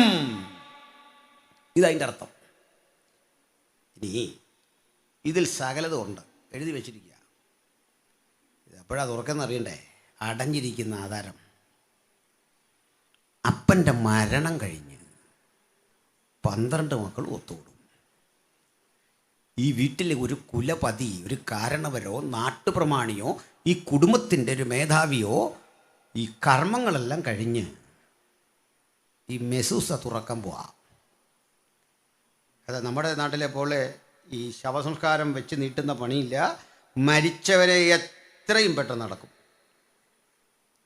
കാലിഫോർണിയയിൽ നിന്ന് ചാച്ചൻ പുറപ്പെട്ടിട്ടുണ്ട്. ആ ചാച്ചൻ എത്തിയാലും അടിമാലി പോയ കുഞ്ഞമ്മ വരാൻ പിന്നെയും താമസിക്കും. അതുകൊണ്ട് അവിടെ വെച്ച് അതിൻ്റെ പുറമെ വരുന്ന പാസ്റ്റർമാർ സൂര്യൻ്റെ ദേശ് വേറെ, ചന്ദ്രൻ്റെ ദേശ് പുറകെ വരും. നക്ഷത്രവും കൂടെ വന്ന് ആശംസ പറയും. എന്തെല്ലാം പരിപാടിയല്ലേ. ഞാൻ ചിലപ്പോഴൊക്കെ കാണണം, നമ്മുടെ ഈ ശവസംസ്കാരം കണ്ടിട്ട് ശവം എഴുന്നേറ്റ് വന്ന് തല്ലാത്ത ഭാഗ്യം നിർത്തലാന്ന് പറഞ്ഞു. പിന്നെന്തുവാ അലക്സാണ്ടർ കൈ രണ്ടും ഇങ്ങനെ ഇട്ടത്. ഇതൊക്കെ കേട്ട് അല്ലേ. പിന്നെ യൂത്തിൻ്റെ ആശംസ, ലേഡീസിൻ്റെ അമ്മാമ്മയുടെ ആശംസ, ഇത് കേട്ട് ഇതൊക്കെയാണ് നമ്മുടെ പരിപാടി. പക്ഷെ ജൂതന്മാരെന്താ അറിയണ്ടേ? ശരീരത്തിലെ സ്വാഭാവികമായ ആ സ്റ്റിഫ്നെസ് ഉണ്ടല്ലോ, അത് പോകും മുമ്പ് അടക്കിക്കോണം. ആരെയും നോക്കുകയില്ല. അതാണ് അനന്യാസ് അങ്ങോട്ട് മരിക്കയും ഭാര്യ വരാൻ നോക്കി നിന്നില്ല, അടക്ക്. അതിന് കംപ്ലൈൻ്റ് ഒന്നും പറഞ്ഞിട്ട് കാര്യമില്ല, അടക്കാണെന്നേരെ. പിന്നത്തേനും വെക്കുകയില്ല, അവരുടെ രീതിയാണ്. അപ്പോഴേ എന്തിനാ പറഞ്ഞേ? കാരണം അവർ മരിക്കുകയും അടുത്ത് അടക്കങ്ങോട്ട് കഴിഞ്ഞ് വിലാപം കഴിച്ച് കഴിഞ്ഞ് അതിൻ്റെ പേരിലുള്ള കരച്ചിലും അനുസ്മരണമെല്ലാം കഴിഞ്ഞാലുടൻ മെസൂസ തുറക്കാൻ വേണ്ടി പോവാം. ഈ കൂടെ ഉണ്ടല്ലോ, ഈ മൺകുടം അല്ലെങ്കിൽ തുകൽപാത്രം കയ്യിലെടുത്തിട്ട് ചോദിക്കും.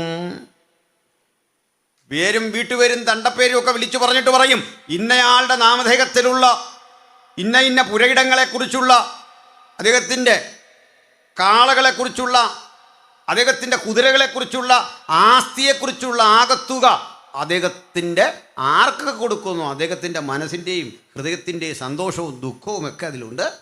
അത് പൊട്ടിക്കാൻ പോവാം. പുള്ളി കയ്യിലായിട്ട് എടുത്തിട്ട് വിളിക്കുന്നത്, രൂപേൻ കം ഫോർവേഡ്. രൂപേനാണ് റൈറ്റ്, ആദ്യജാതൻ. അപ്പം എടുക്ക്. രൂപേൻ 1-2 സ്റ്റെപ്പ് നടന്നിട്ട് പറയാം, അതെനിക്ക് പറ്റിയല്ല. പറ്റാത്തെന്താ? രൂപേന് ഭയം. ഇതിനകത്ത് എവിടെയെങ്കിലും മൂർച്ചയുള്ള വാക്കുകൾ കൊണ്ട് അപ്പൻ എന്നെക്കുറിച്ച് എഴുതി വച്ചിട്ടുള്ള വല്ലതും ഉണ്ടെങ്കിൽ പ്രശ്നമാണ്. പേടിയാ. കൈകുടഞ്ഞു രൂപേൻ പിന്നോട്ട് മാറും. ശിമയോൻ വാ. ചേട്ടായി പറഞ്ഞ പോലെ എനിക്കും തുറക്കാൻ വയ്യ.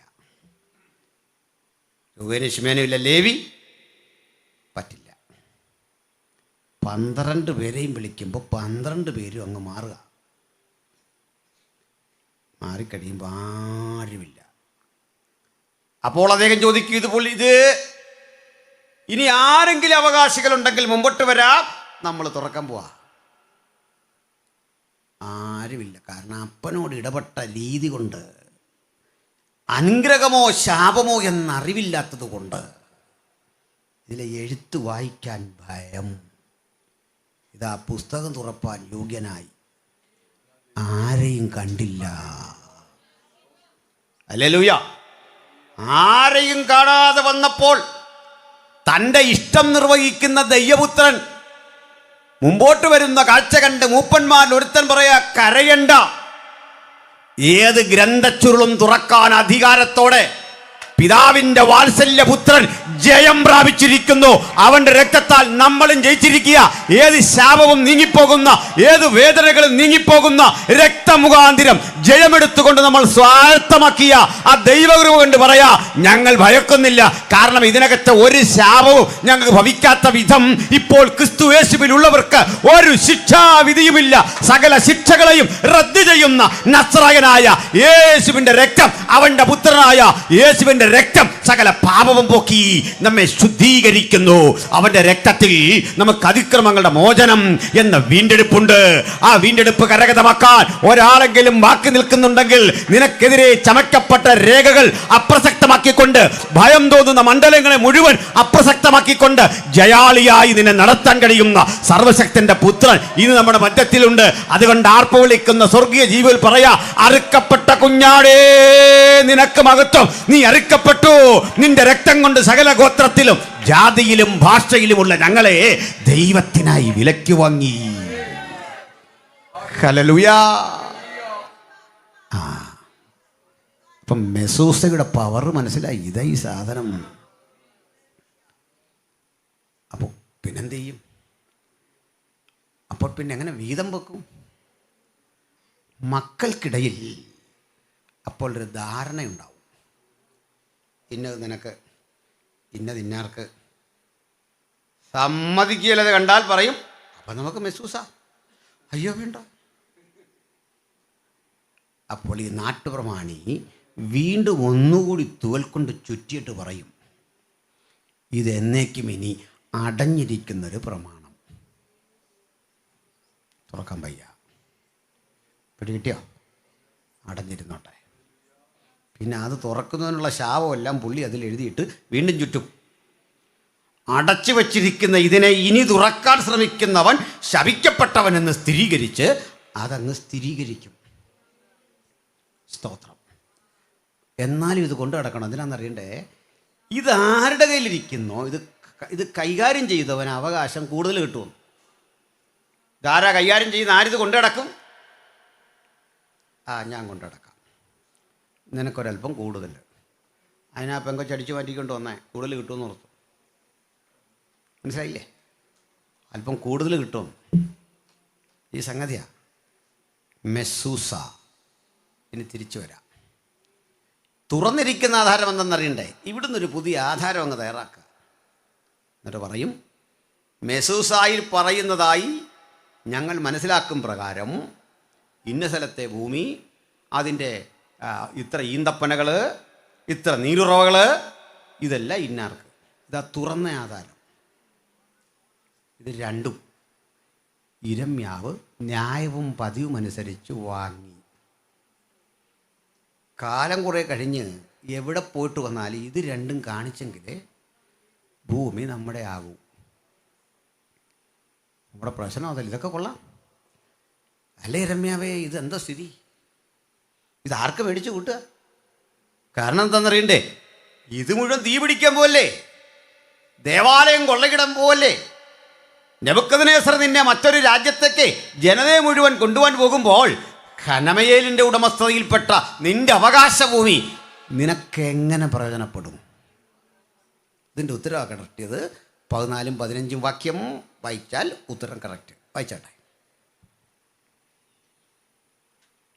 ഇസ്രായേലിന്റെ ദൈവമായ സൈന്യങ്ങളുടെ യഹോവ ഇപ്രകാരം അരുളിച്ചെയ്യുന്നു, മുദ്രയിട്ടിരിക്കുന്നതും തുറന്നിരിക്കുന്നതുമായ ഈ ആധാരങ്ങളെ മേടിച്ച് അവ ഏറിയ കാലം നിൽപ്പാൻ തക്കവണ്ണം ഒരു മൺപാത്രത്തിൽ വെക്കുക.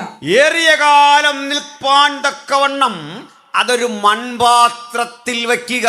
ആധാരം. പിന്നെ ഇനിയും ഈ ദേശത്ത് വീടുകളും നിലങ്ങളും മുന്തിരിത്തോട്ടങ്ങളും ക്രയവിക്രയം ചെയ്യുമെന്ന് ഇസ്രായേലിന്റെ ദൈവമായ സൈന്യങ്ങളുടെ യഹോവ അരുളിച്ചെയ്യുന്നു. അപ്പൊ നാശവും തകർച്ചയും ആത്യന്തികമല്ല.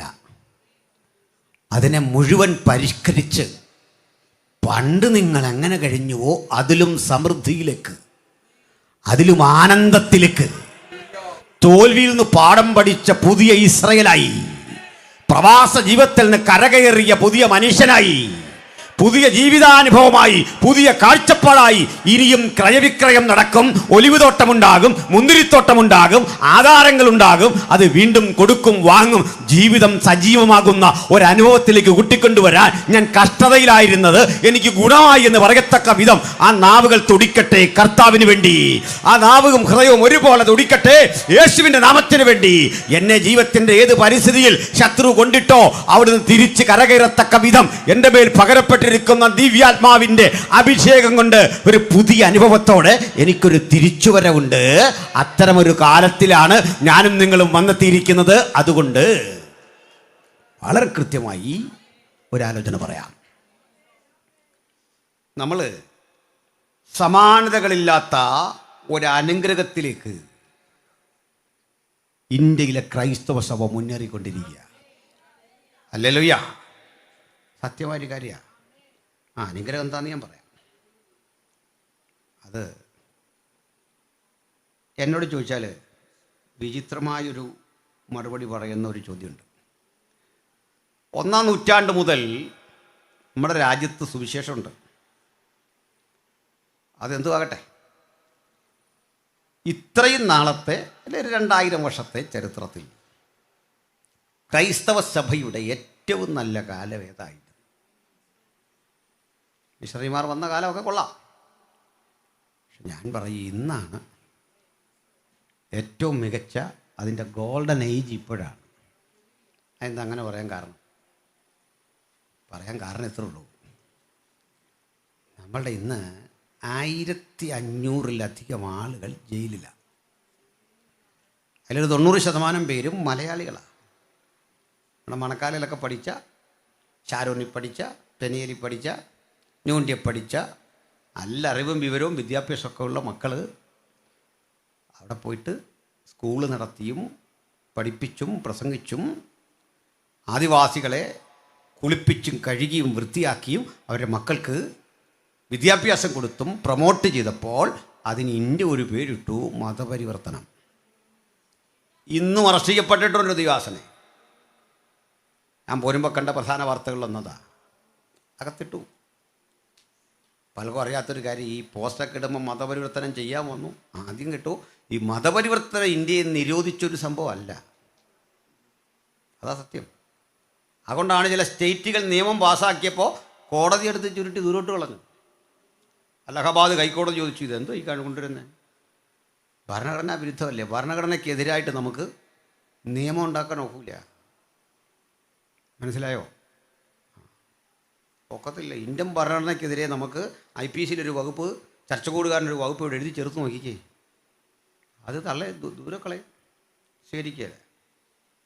ഏതോ ഒരു സഭയുടെ കേസിൽ അവരുടെ മിനിസിലോ മറ്റോ എഴുതി വെച്ചു, സഭയുടെ മേലധികാരി ഒരു ഉത്തരവിട്ട് കഴിഞ്ഞാൽ അതിനെതിരെ കോടതി പോകാൻ പാടില്ല, പോയാൽ അക്കാരണത്താൽ പുറത്താക്കും. പൊട്ടത്തരോ അങ്ങനെയൊന്നും എഴുതി വെക്കരുത്. അകത്ത് പോവും ഭരണഘടനയ്ക്കെതിരെ എഴുതി വെച്ചിട്ട്. ഇത് മൊത്തം വായിക്കാനുള്ള ത്രാണി രജിസ്ട്രാർക്ക് ഇല്ലാഞ്ഞുകൊണ്ട് പുള്ളി അത് അപ്രൂവലും ചെയ്തു. വായിച്ച് നോക്കിയില്ല. നമ്മളെപ്പോലെ തന്നെ ഈ ട്രാക്റ്റ് കൊടുക്കുന്ന ആളുകൾ ആദ്യം ആ ട്രാക്റ്റ് ഒന്ന് വായിക്കണം. അല്ല, ഇവൻ ചോദിച്ചാൽ നമ്മളെന്തോ പറയും? ഇതെന്തോ ചേട്ടാന്ന് ചോദിച്ചാൽ എന്തോ പറയും? വായിക്കണ്ടേ? വായിക്കണമെന്ന് ഞാൻ പറയാൻ കാരണം മിക്ക ട്രാക്റ്റും വായിച്ചാൽ അതിനകത്തൊന്നും ഒന്നും ഇല്ല. അതുകൊണ്ട് എഴുതണം. നിങ്ങളൊക്കെ സുവിശേഷം എഴുതണം. ശരിയാണോ?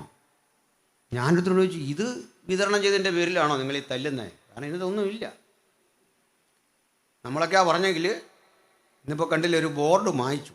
സ്വന്തം വീടിൻ്റെ മുമ്പിൽ എഴുതിയ വചനം സ്പ്രേ പെയിൻറ്റിന് മായ്പ്പിക്കുക. മനസ്സിലായില്ലേ? അത് ബൈബിളിലുള്ള സാധനമാണ്. അങ്ങനെയെങ്കിൽ ഇവിടെയൊക്കെ എഴുതി വെച്ചിരിക്കുന്ന പല കാര്യങ്ങളുണ്ട്. അജന്തയിലെ എലോറയിലൊക്കെ ഗുഹാശില്പങ്ങളിൽ വരച്ചു വച്ചിരിക്കുന്ന വിഗ്രഹങ്ങളുണ്ട്. മനുഷ്യൻ്റെ മുമ്പിൽ കാണിക്കാൻ പറ്റില്ല. നോക്കണം. അപ്പോഴും ഇറങ്ങിയിരിക്കുക നമ്മുടെ ചില കമൻറ്റേറ്റേഴ്സ്, ഇതെന്തിനാ വേറെ വാക്യമൊന്നും ഇല്ല ഇവിടെ എഴുതാനെന്ന്. തൽക്കാലം ഇതേ ഉള്ളൂ, ഇതേ എഴുതുന്നുള്ളൂ. ഇത് കിടക്കോ നോക്കട്ടെ. മനസ്സിലായില്ല? തൽക്കാലം ഇതിനെന്തോ കുഴപ്പം, ഇത് നോക്കട്ടെ. ഈ വാക്യത്തിൻ്റെ കുഴപ്പം പറ. അത് ചിലരെ ബുദ്ധിമുട്ടിക്കും. അപ്പോൾ അവിടെ പലതും എന്നെയും ബുദ്ധിമുട്ടിക്കുന്നുണ്ട്. അവിടെ വരുമ്പോൾ മാറി അങ്ങ് പോയാൽ മതി അല്ലേ? പോരെ? ചുരുക്കി പറഞ്ഞാൽ ഈ സുവിശേഷം ജനഹൃദയങ്ങളിലേക്ക് എത്തുന്നതിന് തടസ്സം കുറേയേറെ ശത്രുക്കൾ നമ്മുടെ കൂടെ ഉണ്ട്, അല്ലേ? ഒരുത്തൻ ആപത്തിൽ പെടുമ്പോൾ എങ്ങനെ ഇവനെ ഒന്ന് കൈവിടാം, അത് കഴിഞ്ഞേ ബാക്കിയുള്ളൂ. സഹായിക്കണ്ടെന്നേ. എല്ലാവർക്കും ഒരുപോലെ അറിവുണ്ടോ? ഇല്ല. എനിക്കൊരു കേസ് വന്നു. കേസ് വന്നപ്പോൾ അറസ്റ്റ് ചെയ്യുന്നൊക്കെ ആയി. അപ്പോൾ 2 യോഗം കൂടെ ഉണ്ട്. അപ്പോൾ ഞാൻ എൻ്റെ മോടെ കല്യാണം നിശ്ചയിച്ച് വെച്ചിരിക്കുക. എൻ്റെ വൈഫ് വന്നിട്ടുണ്ട്. ഇത് ചോദിച്ചാൽ മതി. ഞാൻ വിവാഹം കഴിക്കുന്ന പയ്യനെ അവൻ്റെ അപ്പനെയും വീട്ടിൽ വരുത്തിയിട്ട് പറഞ്ഞു, ഇങ്ങനൊരു വിഷയമുണ്ട്. ഞാൻ ജയിലിൽ പോയാൽ എൻ്റെ മകളെ കിട്ടിയാൽ എന്തെങ്കിലും അപമാനം നിങ്ങൾക്കുണ്ടെങ്കിൽ അത് ചെയ്യരുത്. ദേശമെല്ലാം നിൻ്റെ മുമ്പാകെ ഇല്ല, ഇപ്പോൾ വേണേൽ പിരിയണം. അവർ പക്ഷേ നല്ല ഭയമായിട്ട് നിന്നു. മനസ്സിലായില്ല? ഞാൻ ഒന്നുകൂടെ പറഞ്ഞു, ഞാൻ ഒളിച്ചു പോകാനും തീരുമാനിച്ചിട്ടില്ല. എവിടെ പോകാൻ? കാണുന്നവരെല്ലാം പറയാം അല്പം ഒന്ന് സൂക്ഷിക്കണോ. എങ്ങനെയാണ് സൂക്ഷിക്കുന്നത്? വണ്ടി കൊണ്ട് പോകുമ്പോൾ ഇങ്ങനെ സൂക്ഷിക്കാൻ പറ്റുമോ? ആ നോക്കത്തില്ല.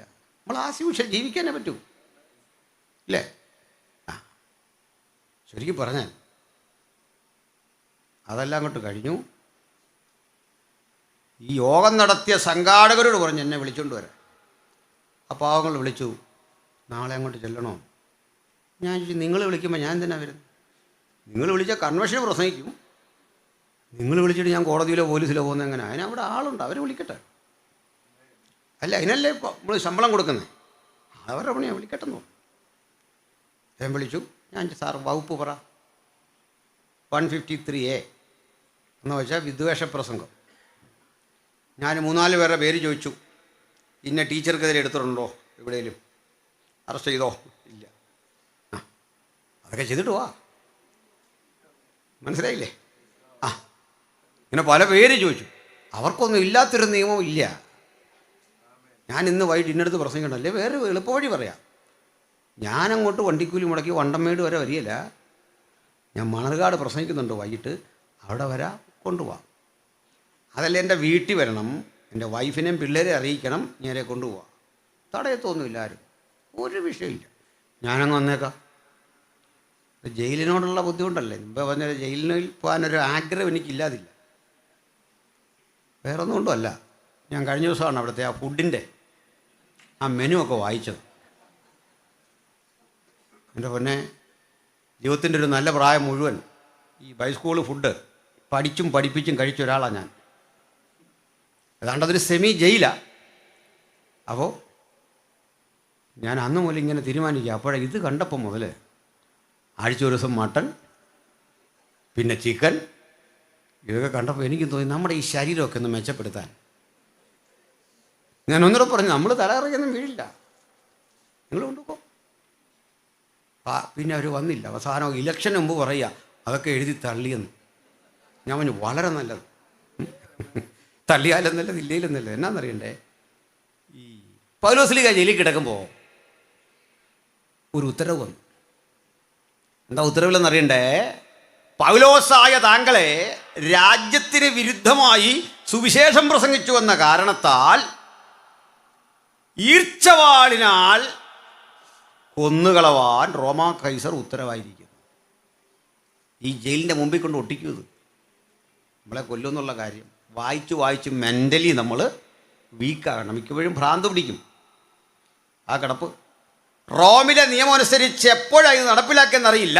നാളെ മുതൽ എപ്പോൾ വേണമെങ്കിലും ആകാം. ഇങ്ങനെയാണ്. അപ്പോൾ അത് ആ കാലം വെച്ച് കണക്ക് കൂട്ടിയപ്പോൾ തണുപ്പ് കാലം വരിക.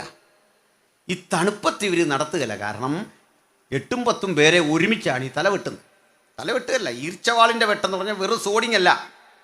തടിയിറക്കുന്ന വാളിന് മനുഷ്യനെ കൊല്ലുക. അതെങ്ങനെയാണെന്ന് ഇവിടെ പറയാം.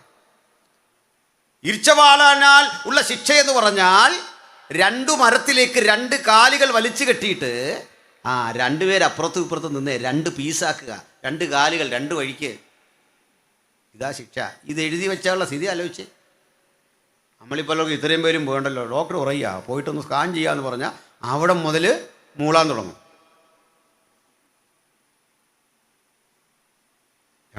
എൻ്റെ വീട്ടിൽ 3 മക്കളും ഞാനും ഭാര്യയാണ്. അതിൽ വീട്ടിൽ 3 പേര്, അത് ഈ 3 പേരുടെ പേര് ഞാൻ പറയുന്നില്ല. കാരണം അത് പുള്ളിക്കാരി അവിടെ ചെന്ന് എന്തൊക്കെ ഒപ്പിക്കുമെന്നറിയില്ല. ഇവർക്ക് ഈ അസുഖമൊക്കെ വന്നാലേ പെട്ടെന്ന് അയ്യോ ഇങ്ങനെയൊക്കെ ഒരു പപ്പ. അപ്പോൾ എന്നോട് ഒരു മോള് വന്നിട്ട് പറയും, പപ്പ അവർ സ്വരം മാറ്റിയെന്ന് പറയും. സ്വരം മാറ്റിയെന്ന് പറഞ്ഞാൽ ചെറിയ കാര്യമുള്ളൂ, പക്ഷേ എന്തുവാ, ഓ ഇവിടെ ഒരു പിടി, അയ്യോ. അപ്പോൾ ഇവൾ വന്ന് ഓടി വന്നിട്ട് പറയും അവർ സ്വരം മാറ്റിയിട്ടുണ്ട്, ശ്രദ്ധിച്ചോളാൻ പറയും. ഇത് സീരിയസ് ആയിട്ട് അവൾ എടുക്കുന്നില്ല. കൃപയാൽ അവൾക്കിപ്പം മെഡിസിന് പഠിക്കാനൊരു ചാൻസ് കിട്ടി. ഇതുകൊണ്ടായിരിക്കും കിട്ടിയത്. കാരണം ഈ രോഗം വലുതായിട്ട് എടുത്തു കഴിഞ്ഞാൽ നമ്മൾ രോഗിയായി പോകും. മക്കളെ രോഗം വലുതായിട്ട് എടുക്കരുത്, നിങ്ങൾ ഡോക്ടറാകും, അതിനായി പറഞ്ഞു വരുന്നത്. മനസ്സിലായില്ലേ? ചെറിയ പനി വന്നു കഴിഞ്ഞാൽ ഉടനെ അയ്യോ എന്നൊന്നും വേണ്ടെന്നേ. ഷുഗർ ഇച്ചിരി കൂടി, എന്നാ കുഴപ്പം, ഇച്ചിരി ഭക്ഷണമൊക്കെ കുറച്ച്, ഇങ്ങനെ ചരലൊക്കെ ഉണ്ട്, അതുവഴിയൊക്കെ നടക്കും കുറച്ച് നേരം, അല്ലേ? നിങ്ങളുണ്ടോ ലോകത്ത് ഈ പായസം അടിക്കുന്നതും ഈ ഐസ്ക്രീം കഴിക്കുന്നതെല്ലാം ഷുഗർ ഉള്ളവരാ, കൺട്രോൾ ചെയ്യല, അല്ലേ? ആ, അപ്പോൾ ഇതൊക്കെ നിർത്തി ആരോഗ്യപരമായ ജീവിതം പാലിച്ചാൽ കുറേയൊക്കെ മാറ്റം ഉണ്ടാവും, അല്ലേ? എന്നിട്ട് കർത്താവിനോട് പ്രാർത്ഥിക്കുക, സ്ഥിതിക്കൊക്കെ മാറ്റുക. അപ്പം എന്തിനാ പറഞ്ഞേ, ഈ ഉത്തരവ് കൊണ്ട് കിട്ടുമ്പോഴാണെ കരയും. പൗലോസ് ഇത് കേൾക്കണം. പൗലോസ് അവിടെ കിടന്ന് എഴുതിയ സാധന 1-2 തിമത്തിയോസ്, തീത്തോസ്, ഇത്രയും ലേഖനം കൂടി എഴുതി തീർത്ത്. ഇതിൻ്റെ അർത്ഥം എന്താണെന്ന് അറിയണ്ട. ചിലപ്പോഴൊക്കെ നമ്മളെ കൊണ്ടുപോകാൻ, തൂക്കിലെറ്റാൻ, കൊല്ലാൻ ശത്രു അവിടെ നിന്നിട്ട് പറയും, പൗലോസേ വാ, സമയമായി. അപ്പോഴൊക്കെ എഴുതുന്ന ഭക്തൻ പറയും, സമയമൊന്നും ആയിട്ടില്ല, എനിക്ക് പണിയുണ്ട്, നീ അവിടെ നിൽക്ക്, എനിക്ക് 3 ലേഖനം എഴുതണമെന്ന് ആത്മനിയോഗമാണ്, അത് തീർക്കണം, ഞാൻ എഴുതുക. എഴുതി തീരും വരെ ഒരു ഈർച്ചവാളും ചലിക്കുകയില്ല. ദൈവം തന്ന ശുശ്രൂഷ തീരും വരെ ഒരു ശക്തിക്കും, ഒരു ദുഷ്ടനും, ഒരു ദുരാലോചനയ്ക്കും തൻ്റെ ഭക്തന്റെ മീതെ, തൻ്റെ മകളുടെ മീതെ അധികാരമില്ല, അവകാശമില്ല. അപ്പോഴൊക്കെ മരണം അവിടെ നിന്ന് മാടി വിളിക്കുമ്പോഴൊക്കെ ഭക്തൻ പറയണം, യു പ്ലീസ് വെയിറ്റ്, നിക്കവിടെ, നിനക്ക് അതിക്രമിച്ച് കടക്കാൻ കഴിയാത്ത വിധം ഞാൻ എൻ്റെ ശുശ്രൂഷയിൽ എൻഗേജിഡാ. എഴുതി തീർത്ത് അവസാനത്തെ കുത്തുവിട്ട് ആ കുറിപ്പടി പായ്ക്ക് ചെയ്ത് കൊടുക്കേണ്ട ഇടത്ത് എത്തിച്ചിട്ട് മാത്രമേ പ്രാണൻ എടുക്കാൻ നിനക്ക് സാധിക്കൂ. അങ്ങനെ പ്രാണൻ എടുക്കുമ്പോഴും ഭയമില്ല, എനിക്ക് ജീവിക്കുന്നത് ക്രിസ്തു, മരിക്കുന്നത് ലാഭവും എന്ന് ചിന്തിക്കത്തക്ക വിധം എൻ്റെ മീതെ പകരപ്പെട്ടിരിക്കുന്ന ഒരു ദൈവകൃപയുണ്ട്. അത്തരം ദൈവകൃപയാൽ നിയോഗിക്കപ്പെട്ട ചിലരൊരു കാലമാണ് വരുന്നത്. അതാ പറഞ്ഞുകൊണ്ടിരിക്കുന്നത്. സ്തോത്രം. അങ്ങനെ നിരവധി നാളുകൾ ദൈവജനം പ്രാർത്ഥിച്ചതൊക്കെ എന്തിനാ? ഇന്ത്യയെ സന്ദർശിക്കണം. ഞങ്ങൾ ഇന്നും പ്രാർത്ഥിക്കുന്ന ഇതല്ലേ, ഭാരതത്തെ സന്ദർശിക്കണം. ഹല്ലേലൂയ, സ്തോത്രം. അവിടെ അങ്ങനെ നിരന്തരം ദൈവമക്കൾ പ്രാർത്ഥിച്ചു. തെറ്റിദ്ധരിക്കേണ്ട ലോകമേ, ഇന്ത്യ നാളെ ഒരു ക്രൈസ്തവ രാജ്യമാകണമെന്നല്ല ഞങ്ങൾ പ്രാർത്ഥിക്കുന്നത്. IPC-കാരനൊരാൾ ഇന്ത്യൻ പ്രധാനമന്ത്രിയാകണോ നിങ്ങളാരും പ്രാർത്ഥിച്ചിട്ടുണ്ടോ? ചെയ്യരുത്. കാരണം 4-3-7 പേര് കൂടുന്നൊരു സഭ നയിക്കാൻ നമുക്ക് വലിയ പാടാണ്. അന്ന് 150 കോടി മനുഷ്യർ കൂടുന്ന ഇന്ത്യ, മനസ്സിലായില്ലേ? ഞങ്ങളെ ഇതൊന്നും ഏൽപ്പിക്കലെന്ന് ലോകത്തോട് പറ. നമ്മളെ ഇതൊന്നും ഏൽപ്പിക്കണ്ട. ഞാൻ കൂടുതൽ പറയുന്നില്ല, പോട്ടെ. അപ്പോൾ പറഞ്ഞു വന്നത്, ഇന്ത്യ പ്രാർത്ഥിക്കുന്നൊരു പ്രധാനമന്ത്രി അല്ലെങ്കിൽ പ്രസിഡന്റ്, ഇങ്ങനൊന്നും ഞങ്ങൾക്ക് ആവേശമില്ലെന്ന്. അങ്ങനെ ഒരാൾ ഞങ്ങളുടെ കൂടെ നിന്ന് വന്ന് ഇതിലേക്ക് ആയി തോർത്ത് പ്രത്യേകിച്ച് ആവേശമില്ല. ആരും ആകുന്നതൊക്കെ ആയിക്കോട്ടെ. സകല മനുഷ്യർക്കും സ്വസ്ഥതയും സാവധാനതയും ഒക്കെ ഒരു നല്ല ഭരണം കിട്ടാൻ അധികാരികൾക്ക് വേണ്ടി പ്രാർത്ഥിക്കണം. ഇത് നമ്മുടെ പൊളിറ്റിക്സ്. അതാ തന്നെ ആര് ഈ സ്ഥാനത്തെത്തിയാലും ദൈവം അവരെ ആക്കിയെന്ന് വിശ്വസിക്കാനാ ഈ പ്രമാണം നമ്മളെ പഠിപ്പിക്കുന്നത്. അങ്ങനല്ലേ? ആത്മാർത്ഥമായിട്ട് പുസ്തകം വായിക്കാതെ ഞങ്ങൾ പറയാം, ഇവിടുത്തെ മെമ്പറെ ദൈവമാക്കിയതാ. അത് BJP ആണെങ്കിലും CPM ആണെങ്കിലും CPI ആണെങ്കിലും സ്വതന്ത്രനാണെങ്കിലും ഞങ്ങൾ വോട്ട് ചെയ്യാത്ത ആളാണെങ്കിലും കോൺഗ്രസ് ആണെങ്കിലും മാണി ആണെങ്കിലും ഏണി ആണെങ്കിലും ആരാ സ്ഥിതി? ഇതാരാ ദൈവമാക്കിയേ? God appointed them as the representative. ഇത് ഈ പുസ്തകം തരുന്ന അധികാരമാണ്. ഹല്ലേലൂയ, സ്തോത്രം. അങ്ങനെ ഞങ്ങൾക്ക് വിശ്വസിക്കാൻ പറ്റും. അവർക്ക് വേണ്ടി പ്രാർത്ഥിക്കണോ? എന്തിനാ അവർക്ക് വേണ്ടി പ്രാർത്ഥിക്കണം എന്ന് പറയുന്നത് അറിയോ? പറയാം. ഈ നമ്മുടെ മന്ത്രി, മുഖ്യമന്ത്രിയോ പ്രധാനമന്ത്രിയോ രാവിലെ ഒരു ചായ കുടിക്കുന്നത് പാളിയെങ്കിൽ അന്നെടുക്കുന്ന തീരുമാനങ്ങളെയൊക്കെ അത് ബാധിക്കും. ഇതിനാ നമ്മൾ മന്ത്രിക്കും പ്രധാനമന്ത്രിക്കും ഇത്രയും സംവിധാനം ചെയ്ത് കൊടുത്തേക്കുന്നത്. ഇത്രയും മനുഷ്യരെ ബാധിക്കുന്നു. അതാ സാവധാനതയുള്ള പക്വതയുള്ളൊരു തീരുമാനമെടുക്കാൻ അവർക്ക് പ്രേരണ കിട്ടാൻ വേണ്ടി പ്രാർത്ഥിക്കണം. നമ്മൾ പ്രാർത്ഥിക്കണം. രാജ്യ നിയമങ്ങളെ ബഹുമാനിക്കണം. അങ്ങനെ എഴുതി രേഖാമൂലം അങ്ങനെ വേറൊരു ആത്മീയ ഗ്രന്ഥത്തിൽ എഴുതിയിട്ടില്ല, ബൈബിളിലുള്ളൂ. വിശേഷാൽ അധികാരസ്ഥന്മാർക്ക് വേണ്ടി പ്രാർത്ഥിക്കണമെന്ന് രേഖ വെച്ചെഴുതിയ ഒറ്റ ആത്മീയ ഗ്രന്ഥവും ലോകത്തില്ല ഈ പുസ്തകം ഒഴിച്ച്. ഭരണാധികാരിക്ക് വേണ്ടി പ്രാർത്ഥിക്കണം, രാജ്യ നിയമങ്ങൾക്ക് കീഴടങ്ങണം. ഒരു പദം അല്പം കട്ടികൂട്ടി പറഞ്ഞു, മൂർഖന്മാർക്കും കീഴടങ്ങണം. മൂർഖൻ എന്ന് പറഞ്ഞാൽ മറ്റേ പാമ്പിൻ്റെ കാര്യമല്ല. കാരണം പാമ്പിൻ്റെ പേര് മാറിയല്ലോ കുറച്ച് നാളായിട്ട്, അതിഥി എന്നായി പാമ്പിൻ്റെ പേര്. മനസ്സിലായില്ലേ? പാമ്പെന്നാണോ ഇപ്പോൾ പറയുന്നത്? നമുക്കൊരു അതിഥി ഉണ്ടെന്ന് ഇന്ന്, ഒരു മൂർഖൻ അതിഥി. ഇന്ന് നമുക്കൊരു അണലി അതിഥിയാണ് ഉള്ളത്. പാമ്പിനെ വിളിക്കുന്ന അദ്ദേഹമെന്ന്. സാറെന്ന് വിളിക്കാൻ ഞാൻ ഭാഗ്യം പോട്ടെ. ചുരുക്കി പറഞ്ഞാൽ കാര്യങ്ങളുടെ ഒരു പോക്കേ. അതിഥി മനസ്സിലായില്ല, ഇത് ആതിഥേയനാന്ന് മനസ്സിലായില്ല, കൊടുത്തൊരു കൊത്ത്. ആദിത്യ മര്യാദ ലംഘിച്ച് കളഞ്ഞല്ലേ. അവിടെ പോട്ടെ, വേണമെങ്കിൽ പറഞ്ഞല്ല, ഞാൻ കാര്യങ്ങളുടെ കിടപ്പേ, കാലം പോയൊരു പോക്കേ.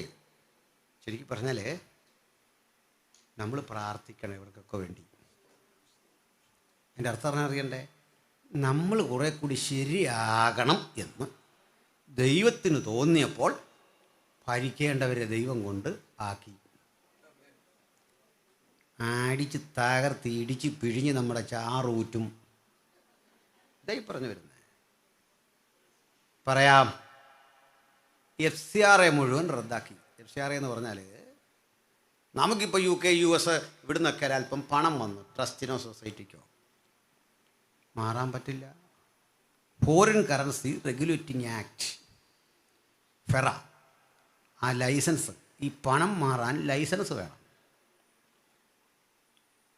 അതിന് FCRA അത് തരേണ്ടത് കേന്ദ്ര ആഭ്യന്തര മന്ത്രാലയമാണ്. നമ്മുടെ ഇത്തരം വഴികളെല്ലാം അങ്ങ് റദ്ദ് ചെയ്തു. അതുകൊണ്ട് പല മിഷൻ സ്റ്റേഷനുകളും പ്രസ്ഥാനങ്ങളും അടച്ചുപൂട്ടി. ഈ വിദേശ നാണയം, വിദേശ പണം എന്ന് പറയുമ്പോൾ സായിപ്പ് തരുന്നല്ല. നമ്മൾ പ്രാർത്ഥിച്ചു വിട്ട് നമ്മുടെ കൊച്ച് നേഴ്സോ ഡോക്ടറോ എഞ്ചിനീയറോ ഒക്കെ ആയിട്ട് പോയിട്ട് അവൾ പണിയെടുക്കുന്നതിനൊരു വിഹിതമായി അയക്കുന്ന മിഷന് വേണ്ടി. അല്ല, സായിപ്പ് എവിടെ ഇരിക്കുന്നു? അവരെ പോപ്പുലേഷനെ കുറഞ്ഞു, അവരിൽ തന്നെ ക്രൈസ്തവരെ എണ്ണം കുറഞ്ഞു, ഈ വഴികളെല്ലാം അടഞ്ഞു, ഇത്തരം സാധ്യതകളെല്ലാം അടഞ്ഞു. ബൈബിൾ സ്കൂളുകളൊക്കെ ഏതാണ്ട് നിശ്ചലമായി. കാരണം ഫണ്ടില്ല. ഞാൻ ഓർക്കുന്നുണ്ട്, നമ്മുടെയൊക്കെ ബാല്യകാലത്ത് ബൈബിൾ സ്കൂളിൽ പഠിക്കാൻ ചെന്നാൽ അവിടെ ഇരിക്കുന്ന സാറൊരു ചോദ്യം ചോദിക്കും, വിളിയുണ്ടോ? ആ ചോദ്യം പാടില്ലാണ്, ഇങ്ങേരെ അറിയേണ്ടതാ ഉണ്ടോ ഇല്ലയോ എന്ന്. അല്ലേ? ആ ചോദ്യമേ പാടില്ല, ഇങ്ങേർക്ക് കൃപയുണ്ടേ അറിയേണ്ടതായിരുന്നു. പുള്ളി ഇങ്ങോട്ട് കയറി ചോദിക്കുക, വിളിയുണ്ടോ? അങ്ങനെ വിളിയില്ലെന്ന് പറഞ്ഞ് എന്നെ പറഞ്ഞു വിട്ടാ. ഇവിടെ ഒരു ബൈബിൾ സ്കൂളിൽ ഇൻ്റർവ്യൂവിനെ പറഞ്ഞു, ഒറ്റ നോട്ടത്തിൽ പറഞ്ഞു വിളിയില്ല, പൊക്കോളാൻ പറഞ്ഞു. 2 മിനിറ്റ് പോലും ഇൻ്റർവ്യൂ നീണ്ടില്ല, പൊക്കോളാൻ പറഞ്ഞു. കൃപ ഞാൻ ആ ബൈബിൾ കോളേജിൽ പഠിപ്പിച്ചു. പിന്നെ അത് വേറെ കാര്യം. അവരെ കുത്തി നോവിച്ചൊന്നുമില്ല. പിന്നെ ഒരിക്കൽ മാത്രം പറഞ്ഞു, സാറിനെ അന്ന് പറഞ്ഞു വിട്ടതാ വിളിയില്ലെന്നും പറഞ്ഞു. വേറെ സ്ഥലത്ത് പോയിട്ടൊക്കെ പഠിച്ചു. ശരിക്കും പറഞ്ഞാൽ അന്ന് ബൈബിൾ സ്കൂളിൽ അഡ്മിഷൻ കിട്ടാൻ പാടാ, ഭയങ്കര ഫീസ്. ഇന്ന് പുറകേ നടന്നാലൊരുത്തനില്ല പഠിക്കാൻ. സ്ഥിതി മാറി. അപ്പോൾ പറഞ്ഞ ക്രൈസ്തവ ആ ഓഫീസുകൾ പലതും പൂട്ടി, വിദേശ വരുമാനമൊക്കെ നിലച്ചു. ഉണ്ടെങ്കിൽ തന്നെ അത് കൺവേർട്ട് ചെയ്തെടുക്കാൻ പറ്റണില്ല. മിഷണറിമാരുടെ എണ്ണം, അവരെ സന്ധിക്കാൻ പാകത്തിന് നമുക്ക് സംവിധാനങ്ങളില്ല. പക്ഷേ ദുഃഖം വേണ്ട. മറുവശത്തൊരു കാര്യം അറിയാമോ? ഇത്രയും സഭ വളർന്നൊരു കാലമില്ല. കഴിഞ്ഞ 10-13 വർഷത്തിനുള്ളിൽ ഇന്ത്യ മഹാരാജ്യത്തെ നമ്മുടെ പെർസെൻ്റ് അങ്ങ് കുതിച്ച് കയറി. ഇപ്പോൾ 2.5 എന്നൊക്കെ പറഞ്ഞ് നിൽക്കുക. അതൊക്കെ വെട്ടിയിട്ട് നാളെ എത്രയെന്നാണ് നിങ്ങൾ ഈ മനസ്സിലാക്കിയത്? അതൊക്കെ പണ്ടേ വെട്ടി. എന്നോട് ആദ്യമൊക്കെ ആൾക്കാർ പറയും, ഇങ്ങനെയൊന്നും പോയി പറയരുത്, അവർ പ്രകോപിതരാകുമെന്ന്. അവരിനി ഇതിപ്പരം എന്തോ ആകാനാണ്. അങ്ങനെയൊന്നും തടഞ്ഞാൽ തീരുന്ന സംഗതി അല്ലിത്. തടയാൻ പറ്റില്ലെന്നേ. ആ അടുത്തതേ, സഹോദരന്മാരെ, സഹോദരിമാരെ, ദേശനിവാസികളെ, നിങ്ങൾ തെറ്റിദ്ധരിക്കുന്നവർ, ഇത് മതപരിവർത്തനമൊന്നും അല്ല. സത്യം പറഞ്ഞു പിന്നെ എങ്ങനെയാണ് സംഭവിക്കുന്നത്? ചിലപ്പോഴൊക്കെ ഈ പോസ്റ്റ് ഇടുമ്പോൾ, ഇപ്പോൾ എൻ്റെ ഒരു പോസ്റ്റ് കഴിഞ്ഞ ദിവസം വന്നു. പ്രമുഖ സംഗീത സംവിധായകൻ അർജുനൻ മാസ്റ്ററുടെ മകള് നമ്മളൊരു പാസ്റ്ററുടെ ഭാര്യയാണ്. IPCയിലെ ഒരു കർത്തദാസൻ, അംബുജാക്ഷൻ പാസ്റ്റർ, എറണാകുളത്താണ്. അപ്പോൾ അറിയപ്പെടുന്ന യേശുദാസിനെയൊക്കെ പാടിപ്പിച്ച ഒരു വലിയ സംഗീതജ്ഞൻ. അദ്ദേഹത്തിൻ്റെ മകളിത് അന്തസ്സായിട്ട് കർത്താവിൻ്റെ വേല ചെയ്യുക, രക്ഷിക്കപ്പെട്ട് സ്നാനപ്പെട്ട്. ഞാൻ ഈ വാർത്ത നേരത്തെ പറയാറുണ്ട്. ഞങ്ങൾ കഴിഞ്ഞിടയ്ക്ക് കണ്ടപ്പോൾ ഒരു ഫോട്ടോ എടുത്ത് ഫേസ്ബുക്കിലിട്ടു. അവരെ ഒന്നിച്ച് കണ്ടപ്പോൾ ആ സന്തോഷത്തിന് അതൊരു ഓടി വന്നു. താഴെ എഴുതിയിരിക്കുക, പാൽപ്പൊടിക്ക് മതം മാറിയിട്ട് നിൽക്കുന്നു. അപ്പോൾ അല്പം കേൾക്കാം. ഇന്ത്യയിലെ പ്രബലമായൊരു പെന്തക്കോസ്തരുടെ പേരാണ് ഷാരോൺ ഫെലോഷിപ്പ് ചർച്ച്. സ്ഥാപകൻ്റെ പേര് ജോൺ അയ്യാപിള്ള. ജോൺ എന്നുള്ള പേര് പിന്നിട്ടതാണ്. തമിഴ്നാട്ടിലെ കോടികൾ വിലമതിക്കുന്ന ഭൂസ്വത്ത് സ്വന്തമുള്ള ഒരു ധനാഢ്യനായ പിള്ള കർത്താവിനെ സ്വന്തം രക്ഷിതാവായി സ്വീകരിച്ചപ്പോൾ മക്കളുടെ വിദ്യാഭ്യാസം കേൾക്കണോ? മക്കളെന്ന് പറഞ്ഞാൽ നമ്മൾ അറിയുന്ന ശാരന്തോ മാച്ചാൻ്റെ അന്നത്തെ തിരുവിതാംകൂർ യൂണിവേഴ്സിറ്റിയിൽ നിന്ന് ഇംഗ്ലീഷ് സാഹിത്യത്തിൽ ഡോക്ടർ ഓഫ് ഫിലോസഫി PhD എടുത്ത ആളാണ്. തിയോളജിയിലല്ല, ഇംഗ്ലീഷിൽ PhDയാ. അവർ സൗജന്യം കൊടുത്ത സ്ഥലത്താണ് കണ്ണൂരിലെ ഗവൺമെൻറ് ആശുപത്രി ഇരിക്കുന്നത്. സൗജന്യം കൊടുത്ത റോഡ് സൈഡിൽ ഏക്കർ, ഇപ്പോഴും അവർക്കുണ്ട്, ഏക്കറല്ല കിലോമീറ്റർ കണക്കിന് സ്ഥലം അവിടെ വാങ്ങിയിട്ടുണ്ട്. ആ മനുഷ്യന് പാൽപ്പൊടി കൊടുക്കാൻ ധൈര്യമുള്ളവൻ ആരടാ?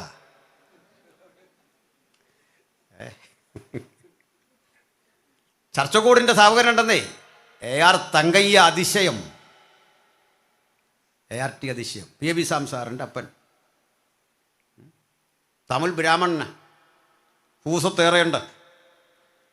പെന്തക്കോസ്ത് സഭകളുടെ ആവിർഭാവ ചരിത്രം പരതിച്ചെന്നാൽ നിങ്ങൾക്ക് ഇങ്ങനെ ചില ചരിത്രം കിടപ്പുണ്ട്. ഇത് പാൽപ്പൊടിയൊന്നും കൊടുത്ത് വന്നല്ല. ഇല്ലായ്മക്കാരെങ്ങനെ വന്നതെന്നറിയണ്ടേ? ദലിതരും ആദിവാസികളും പിന്നോക്കരും ഒക്കെ ഇഷ്ടം പോലെ ഉണ്ട്. അവരെങ്ങനെ വന്നാ? പാൽപ്പൊടി എടുത്താണോ? നീ പാൽപ്പൊടി കൊടുത്തു എന്നങ്ങ് സമ്മതിക്കാം. ഈ പാൽപ്പൊടി കൊടുക്കേണ്ടി വന്നത് എന്തുകൊണ്ടാണ്? പാൽപ്പൊടി കൊടുക്കുന്ന പച്ചവെള്ളം പോലും കൊടുക്കാത്തവന് പാൽപ്പൊടി കൊടുക്കുമ്പം എന്താ അവസ്ഥ? അത് മനസ്സിലാക്കാൻ ഞാൻ നിങ്ങൾക്കൊരു ചരിത്ര വസ്തു പറയാം. നിങ്ങൾക്ക് പറ്റുമെങ്കിൽ DC പ്രസിദ്ധം ചെയ്യുന്ന 2023 കേരള സാഹിത്യ അക്കാദമി അവാർഡ് കിട്ടിയ ഒരു പുസ്തകമുണ്ട്. ഡോക്ടർ വിനിൽ പോൾ എഴുത്തുകാരൻ, JNUവിലെ ഗ്രാജുവേറ്റാണ്, JNUവിലെ PhDയാണ് ഡോക്ടർ വിനിൽ പോൾ. വിനിൽ പോളിൻ്റെ പുസ്തകത്തിൻ്റെ ഒരു പ്രത്യേകത, വിനിൽ പോൾ എഴുതിയ ആ പുസ്തകത്തെക്കുറിച്ച് പുള്ളിക്ക് PSCക്ക് എഴുതേണ്ടി വന്നു. ചോദ്യം, ചങ്ങമ്പുഴയുടെ കാര്യം പറഞ്ഞു, സ്വന്തം കവിത ചങ്ങമ്പുഴയ്ക്ക് പഠിക്കേണ്ടി വന്നു പറഞ്ഞ പോലെ. അങ്ങനെ അതിലെഴുതുന്നുണ്ട് ചില കാര്യങ്ങൾ. എനിക്കറിയാവുന്ന മറ്റു ചില സംഭവങ്ങളുണ്ട്. എന്താണെന്നറിയണ്ടേ? ഈ മല്ലപ്പള്ളി എന്നൊരു സ്ഥലമുണ്ടല്ലോ പത്തനംതിട്ട ജില്ലയിൽ, അവിടെ തെയ്യത്താൻ എന്ന് പേരുള്ള ഒരടിമയുണ്ട്. തെയ്യത്താൻ, ശരിക്കുള്ള പേര് ദൈവത്താൻ എന്നാണ്. അപ്പോൾ ചെല്ലു പറഞ്ഞത് ഈ ദൈവത്താൻ എന്നുള്ള പേര് ഇദ്ദേഹത്തിന് അങ്ങനെ വിളിക്കാനുള്ള ഒരു ബുദ്ധിമുട്ടുണ്ട്. തെയ്യത്താൻ എന്ന് കളിയാക്കിയെന്ന്. അങ്ങനല്ല, അന്നുള്ളവനൊന്നും മലയാളം വഴങ്ങില്ല. തെയ്യത്താൻ എന്ന് പറയുന്നത് മനഃപൂർവ്വം അല്ല, കളിയാക്കിയതല്ല. എൻ്റെ കാരണം പറയാം. ഈസ്റ്റ് ഇന്ത്യ കമ്പനി എന്ന് പറയാനുള്ള അറിവ് അന്നത്തെ മലയാളിക്കില്ലായിരുന്നു. അവൻ പറഞ്ഞ എങ്ങനെയാണെന്ന് കേൾക്കണ്ടേ? ഇങ്കരിച്ച് കുമ്പഞ്ചി എന്നായിരുന്നു. എലുത്തമ്പി തലവയുടെ വിളംബരം വായിക്കണം, ഗൂഗിൾ നോക്കിയാൽ മതി, ഇപ്പം നോക്കിയാൽ മതി. ഇംഗ്ലീഷ് കമ്പനി എന്ന് പറഞ്ഞാൽ എങ്ങനെയാ? ഇങ്കരിച്ച് കുമ്പഞ്ചി.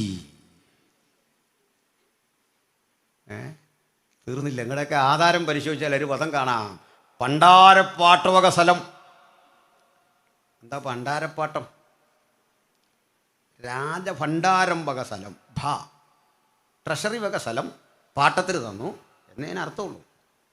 2026 ആധാരം എഴുതിയാൽ എഴുതെങ്ങനെയെന്നറിയോ? പണ്ടാരപ്പാട്ടം. ഈ IAS കാരനൊക്കെ എന്തോ പണി? എന്തിനാടാ നീ IAS എടുത്തിട്ട് ആർക്കെങ്കിലും കൊണ്ടുണ്ടോ? കാരണം എന്താ, ഈ പായൊന്ന് മാറ്റി അക്ഷരം പരിഷ്കരിക്കാൻ 2026 കഴിഞ്ഞിട്ടില്ല. എന്നിട്ട് കുറ്റം പറഞ്ഞത് നമ്മളെയാ. മനസ്സിലായില്ലേ? നിങ്ങൾ ആരെയാ കുറ്റം പറയുന്നത് അറിയണ്ടേ?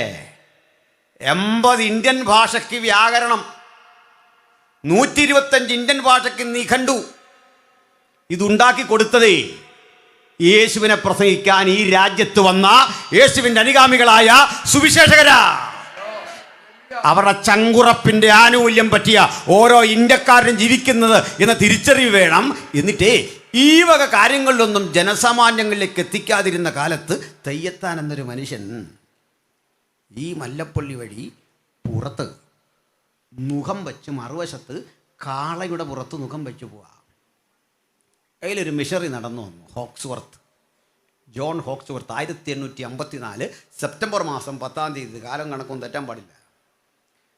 കേരളത്തിൻ്റെ ചരിത്രത്തിൽ രേഖാമൂലം നമ്മൾ കാണുന്ന ആദ്യത്തെ മതപരിവർത്തനം എന്ന് പേരിട്ട് വിളിക്കാവുന്ന ഒരു സംഭവമാണ് 1854 സെപ്റ്റംബർ മാസം 10-ാം തീയതി തെയ്യത്താൻ എന്ന മനുഷ്യൻ ഹോക്സ്വർത്ത് സാഹിബുമായി സംസാരിച്ച് അദ്ദേഹത്തിൻ്റെ പൂർവ്വവിശ്വാസം വിടുന്നത്.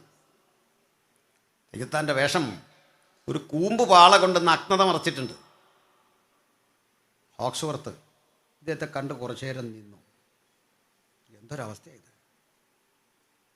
ഇതെല്ലാം കഴിഞ്ഞ് അടുത്ത് ചെന്നു സംസാരിക്കാൻ ചെല്ലുമ്പോൾ ഈ പുള്ളി യജമാനെ വരല് മാറി മാറി പോവുക. കാരണം അകലം അടി 32, 64 ഒക്കെ അടി അകലം നിൽക്കണം. ഏയ് നീ പോകുന്നുണ്ടെങ്കിൽ വാ, ചെല്ലാതിരിക്കാൻ പോയ ചെന്നു. മലയാളം അറിയാം സാഹിബിന്. നിനക്കെന്ത് കൂലി കിട്ടും? യജമാനെ, ഒരുപടി നെല്ല്, ആ നെല്ല് വറുത്ത് ഏനും കിടാത്തിയും കൂടെ പാകപ്പെടുത്തി കുഞ്ഞുങ്ങൾക്കും കൊടുത്ത് കഞ്ഞി കുടിച്ച് കഴിയണം. ഭാഷയൊക്കെ വളരെ അപശബ്ദങ്ങളുടെ ഭാഷയാണ്. നിനക്ക് കൂലി കിട്ടാത്തത് വിഷമമില്ലേ? ഇല്ല യജമാനെ, ഞാൻ അയാളുടെ മുതലല്ലേ. ഈ കാള എന്ന പോലെ ഞാൻ ഒരാളുടെ മുതലാണ്. എൻ്റെ യജമാനെ കാണണം. ചെന്നു. അതെന്നാ വിൽക്കുന്നോ? വിൽക്കുന്നു. കുടുംബമായിട്ട് വിൽക്കുന്നോ? വിൽക്കുന്നു. ചോദിച്ച വില കൊടുത്ത് 8 പേരെ വാങ്ങി. 8 പേരെ വാങ്ങിയിട്ട് ജോൺ ഹോക്സ്വർത്ത് തൊട്ടടുത്ത മല്ലപ്പള്ളി ആറ്റിൽ കൊണ്ടുവന്ന് സ്നാനപ്പെടുത്തുകയല്ല ചെയ്തേ. പെട്ടിക്കകത്തുനിന്ന് സോപ്പെടുത്ത് കൊടുത്തിട്ട് പറഞ്ഞു കുളിക്കാൻ. ഇഞ്ച ചതച്ചും പതപ്പിച്ചും കുളിച്ച് ശീലമുള്ള മനുഷ്യൻ ജീവിതത്തിൽ ആദ്യമായിട്ട് സോപ്പ് കണ്ട അന്നാണ്. സുഗന്ധമുള്ള സോപ്പൊക്കെ ഇട്ട് കുളിച്ച് ആൾ പുറത്ത് വരുമ്പോഴേക്ക് മാറുകണക്കിന് നീളമുള്ള തുണിയും വാങ്ങിക്കൊണ്ട് അദ്ദേഹം പറഞ്ഞു കൊടുക്കാൻ പറഞ്ഞു. ഈ തുണി കൊടുത്തപ്പോൾ പറഞ്ഞു, യജമാനെ ഇത് കൊടുക്കാൻ പറ്റില്ല, ആളിന് പ്രശ്നം ഉണ്ടാക്കും. എടാ, നീ ഇന്ന് മുതൽ നിന്നെ ഞാൻ ആ വിലയ്ക്ക് മേടിച്ച് നീ എന്ത് കഴിക്കണം എന്ത് ധരിക്കണമെന്ന് എനിക്ക് തീരുമാനിക്കത്തില്ലേ? അത്രേ ഉള്ളൂ. ചോദിച്ചോട്ട് ഞാൻ പറയാം. പിറ്റേന്നും സ്നാനപ്പെടുത്തിയില്ല. തിരുവല്ലയിലെ മിഷൻ കേന്ദ്രത്തിൽ കൊണ്ടുവന്ന് ഒറ്റ വർഷം പഠിപ്പിച്ചു. ബൈബിള് വായിക്കാൻ, പാഠപുസ്തകം വായിക്കാൻ, പാടാൻ ഒക്കെ പഠിപ്പിച്ചിട്ട് ലണ്ടനിലെ മിഷൻ സൊസൈറ്റി പ്രസിദ്ധീകരിക്കുന്ന 75 ചോദ്യങ്ങളുണ്ട്. ദൈവം ആര്, മനുഷ്യനാര്, നിത്യത എന്ത്, 1000 ആണ്ട് വായിച്ച എന്ത്, ഇത് തെയ്യത്താനും കുടുംബവും ചേർന്ന 8 പേരും പഠിച്ചു. അവർക്ക് പിന്നെ ആ സ്നാനം കൊടുക്കുന്നത്. നാട്ടുകാരെന്താ മനസ്സിലാക്കി? ഒരുത്തൻ ഇന്ന് രാത്രി വന്നാൽ നാളെ രാവിലെ മുക്കി പൊക്കൂല. ഇതിന് ചട്ടവും നടപടിക്രമമൊക്കെ ഉണ്ട്. അല്ലെങ്കിൽ ഇന്ന് കൈപൊക്കിയ ഒരാളെ IPCയിലെ പാഷൊന്ന് മുക്കി നോക്കിയ പണി കിട്ടും. വിശ്വാസി സമ്മതിക്കുകയല്ലോ. ഞങ്ങൾക്ക് അടുക്കും ചിട്ട എന്തില്ലെന്നാണോ നിങ്ങൾ മനസ്സിലാക്കിയേ? ഓടിച്ചാടിന്ന് മുക്കി നോക്കി നടക്കില്ല. കാരണം ഇരട്ടി നരകയോഗ്യരാകി അവൻ പോകരുതെന്ന നിബന്ധന കൊണ്ട് ഞങ്ങൾക്ക് ചട്ടങ്ങളുണ്ട്, പ്രമാണങ്ങളുണ്ട്.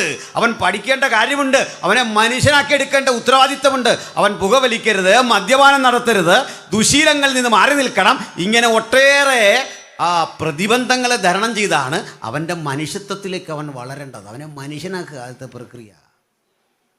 അതാ നമ്മുടെ ജോലി. അവനെ ക്രിസ്ത്യാനിയാക്കേണ്ടത് നമ്മളല്ല, അത് ദൈവത്തിൻ്റെ പരിശുദ്ധാത്മാവാണ്. അവനെ മനുഷ്യനാക്കുക. ഹല്ലേലൂയ. ഇനിയുണ്ട് ഒരു കഥ കൂടി. ഭഗവാനരെ, ഏറ്റവും അധികം വില അടിമയ്ക്ക് കിട്ടുന്ന സ്ഥലം മല്ലപ്പള്ളി ചന്തയായിരുന്നു. 21 റുപ്യ. അങ്ങകലെ നാഗമ്പടത്തുണ്ട്, ചങ്ങനാശ്ശേരി ചന്തയിലുണ്ട്.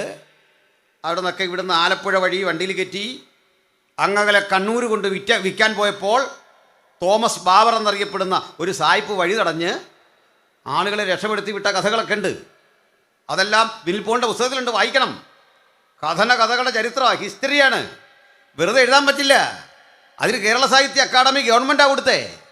ഈ പുസ്തകത്തിലൊക്കെയുള്ള ന്യായങ്ങളെയും വാദങ്ങളെയും കണ്ണിച്ചിട്ട് വേണം നിങ്ങൾ വാക്കുകൾ മുമ്പോട്ട് പറയാൻ.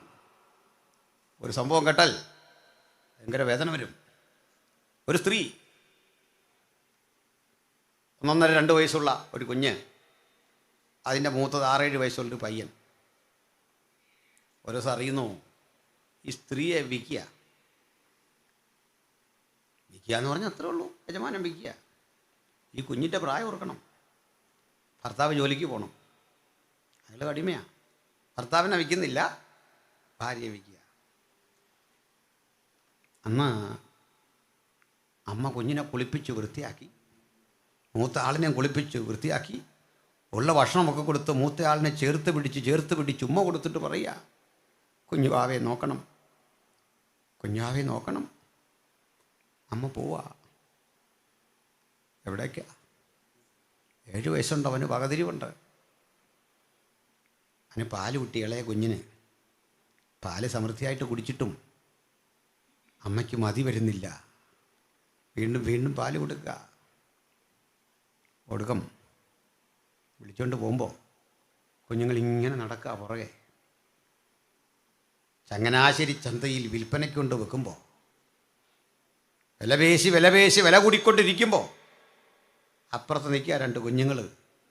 കെട്ടിയവനും ഇങ്ങനെ ആകാംക്ഷയോടെ നിൽക്കുക, എന്ത് സംഭവിക്കും നോക്കി നിൽക്കുക. പോകും വഴിക്ക് അമ്മയുടെ വേദന എന്താണെന്നറിയണ്ടേ? ഈ പയ്യനെ വിൽക്കും മറ്റൊരു സ്ഥലത്തേക്ക്, ഈ പെണ്ണിനെ വിൽക്കും വേറൊരു സ്ഥലത്തേക്ക്. കാലമേറെ കഴിഞ്ഞ് ഇവനൊരു ഭാര്യയെ വേണമെങ്കിൽ അത് തീരുമാനിക്കുന്നത് യജമാനാ. ഈ സ്വന്തം പെങ്ങൾ തന്നെ കറങ്ങിത്തിരിഞ്ഞ് ഭാര്യയായി വന്നുകൂടായികയില്ല. അതുകൊണ്ട് അവർ വരാതിരിക്കാൻ ഇവർക്ക് പേരും വിലാസങ്ങളും ഒക്കെ രഹസ്യത്തിൽ പറഞ്ഞൊരു കോഡ് ഭാഷ വഴി പകർന്ന് വേർപിരിയ. ഇത് കണ്ട് ഹെൻറി ബേക്കർ ജൂനിയർ എന്ന മിഷണറി ചങ്ങനാശ്ശേരി ചന്തയിൽ വരുമ്പോൾ ഇതാ സ്ഥിതി.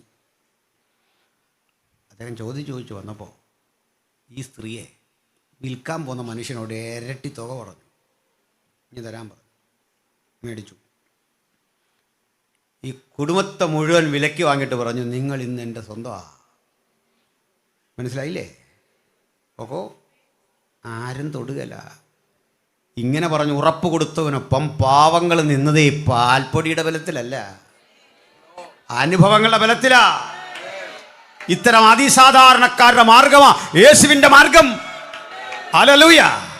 അതുകൊണ്ട് യേശുവിനെ സ്വീകരിക്കാനും പ്രസംഗിക്കാനുമുള്ള സുവിശേഷം ഉലകത്തോട് പറയുമ്പോഴേ അതിൻ്റെ പിന്നിൽ വികാരവായ്പിൻ്റെ 100 കഥകളുണ്ട്. അതുകൊണ്ട് ഇല്ലായ്മയിലും വേദനയിലും കഷ്ടതയിലും ഈ വിശുദ്ധ ഗ്രന്ഥം ചുമലിലെത്തിക്കൊണ്ട് ഞങ്ങൾ പറയും, ക്രൂശ് ചുമന്നതാ ഈ പ്രിയപ്പെട്ട രൂപോസിന്റെ അപ്പന്റെ ആ ശിമോന്റെ ഭാഗ്യമെങ്കിൽ ഈ രാത്രി ക്രൂശ് ചുമക്കാൻ നെഞ്ചുറപ്പുള്ള ചിലരെ അകത്തും പുറത്തുമായി ദൈവത്തിന്റെ പരിശുദ്ധാത്മാവ് തിരയുമ്പോൾ നിത്യതയിലെ മഹാപ്രതിഫലം വീതിക്കുന്ന ഒരു നാളിൽ വരുന്നുണ്ട്. ജോൺ ഹോക്സ്വർത്തിനൊരു പ്രതിഫലം, ഈ പറയപ്പെട്ട ഹെൻറി ബേക്കറിനൊരു പ്രതിഫലം പോലെ ഞാനും നിങ്ങളും ചില കെട്ടുകളെ അടിക്കുന്ന പ്രവൃത്തിയാ യേശുവിൻ്റെ സുവിശേഷം. അതുകൊണ്ട് തീവ്രമായ അനുഭവത്തിൽ വിവിധ ഇടങ്ങളിൽ ഇങ്ങനെ മുറ്റം തിരഞ്ഞെടുത്തും പൊതുസ്ഥലം തിരഞ്ഞെടുത്തും ആൽത്തറകൾ തിരഞ്ഞെടുത്തും ബസ് സ്റ്റാൻഡ് തിരഞ്ഞെടുത്തും യേശുവിനെ കുറിച്ച് പ്രസംഗിക്കുമ്പോഴൊക്കെ ദൈവത്തിൻ്റെ വൃത്തം മനസ്സിലാക്കിക്കൊള്ളണം. നാം ചില കെട്ടുകളെ പൊട്ടിച്ച് ദേശത്തുള്ള ജനത്തെ അടിമുഖത്തുനിന്ന് പുറത്തു വിടുവിക്കുന്ന അത്ഭുത പ്രവൃത്തിയുടെ പേരാ സുവിശേഷം. ആ സുവിശേഷം ഒരു കാര്യം ഉറപ്പു പറയുന്നു, ഏത് ഇരുട്ടിന്റെ നിഗൂഢതയിലും നാളെയും ഇവിടെ വിൽക്കലും വാങ്ങലും ഉണ്ടാകും, വ്യവഹാരങ്ങൾ ശക്തിപ്പെടും. അങ്ങനെയുള്ള പ്രതീക്ഷകളുടെ അനുഭവങ്ങൾ പൂവണിയട്ടെ. അതിനുവേണ്ടി നമുക്ക് സമർപ്പിതരാകാം. ഞാനൊരു വാക്കുകൂടി പറഞ്ഞ് അവസാനിപ്പിക്കുന്നു. സഹോദരേ, ഇന്ന് നമ്മളെ ഈ ഇസ്രയേലിൽ ചെന്നാൽ പല സ്ഥലങ്ങളിലൂടെ ഇങ്ങനെ പോവാം. അവിടെ ഇപ്പോഴും ഓരോ ഗോത്രത്തിൻ്റെ അവകാശഭൂമി വേർതിരിച്ചിട്ടുണ്ട്. ഇപ്പോഴും അവിടെ ഈ സിംഹത്തിൻ്റെ ചില ചിത്രങ്ങൾ ഒരുതരം ഇരുമ്പ് ഗർഡറിൽ ഇങ്ങനെ വെൽഡ് ചെയ്ത് വെച്ചിട്ടുണ്ട്, ഭയങ്കര വലിപ്പത്തിൽ. ഈ ബിൽഡിങ്ങിൻ്റെ ഒക്കെ വലിപ്പം അതിലും കാണും. അറിയാൻ പാടില്ലാത്ത ആളുകൾക്ക് ഇതെന്തിനാ ഈ സിംഹത്തെ വരച്ച് വെച്ചേക്കുന്നത്? ഇത് യഹൂദ ഗോത്രത്തിൻ്റെ അവകാശഭൂമി. ചെന്നായുണ്ട് അപ്പുറത്ത്, ബെന്യാമീൻ്റെ അവകാശഭൂമി. കഴുതയുണ്ട് അപ്പുറത്ത്, ഇസാക്കാർ ഗോത്രത്തിൻ്റെ അവകാശഭൂമി. അതെല്ലാം അവിടെ റെഡിയാക്കിയിട്ടിരിക്കുക. ഈ യാത്രകളൊക്കെ ചെയ്തു വരുമ്പോൾ ഒരു കാഴ്ച കാണാം. ഫലസമൃദ്ധി കൊണ്ട് അലങ്കരിക്കപ്പെട്ട് കിടക്കുന്ന കുറേ സ്ഥലങ്ങൾ. എന്താ പഴങ്ങളുടെയൊക്കെ ക്വാളിറ്റി, നിറം തന്നെ എന്താ! ആ കാഴ്ച കണ്ട് പോകുമ്പോൾ നമ്മളെ അത്ഭുതപ്പെടുന്നൊരു നെയിം ബോർഡ് കാണാം, അനാദോത്ത്. എന്താണെന്നറിയണ്ടേ?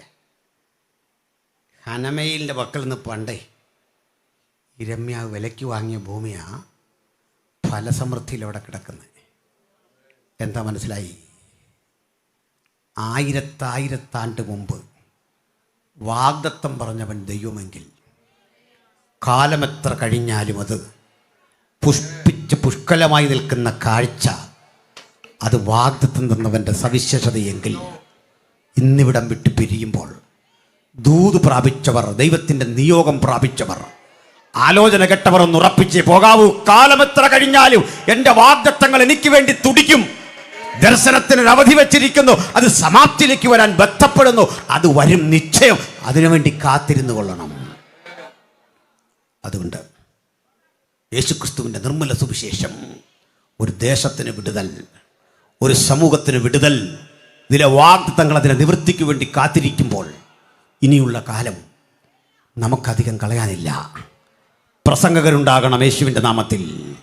ലജ്ജ കൂടാതെ യേശുവിനെ സാക്ഷിക്കുന്നവർ നിൽക്കണം, പ്രാർത്ഥിക്കുന്നവർ നിൽക്കണം. പ്രാർത്ഥനാ മുറികളെ മുഴുവൻ ആത്മനിറവിൻ്റെ ചൈതന്യ കേന്ദ്രങ്ങളാക്കി മാറ്റുന്നവർ നിൽക്കണം. ഞങ്ങൾ ഇന്ന് രാത്രി അത്തരം ചില ആളുകളെ കാണാനാ ഈ യോഗം ഇവിടെ സംഘടിപ്പിച്ചിരിക്കുന്നത്. പ്രിയപ്പെട്ടവർ അതിനുവേണ്ടിയാ കാത്തിരിക്കുന്നത്. അകത്തും പുറത്തും യേശു ചൈതന്യം വ്യാപരിക്കട്ടെ എല്ലാ കുടുംബങ്ങളിലും.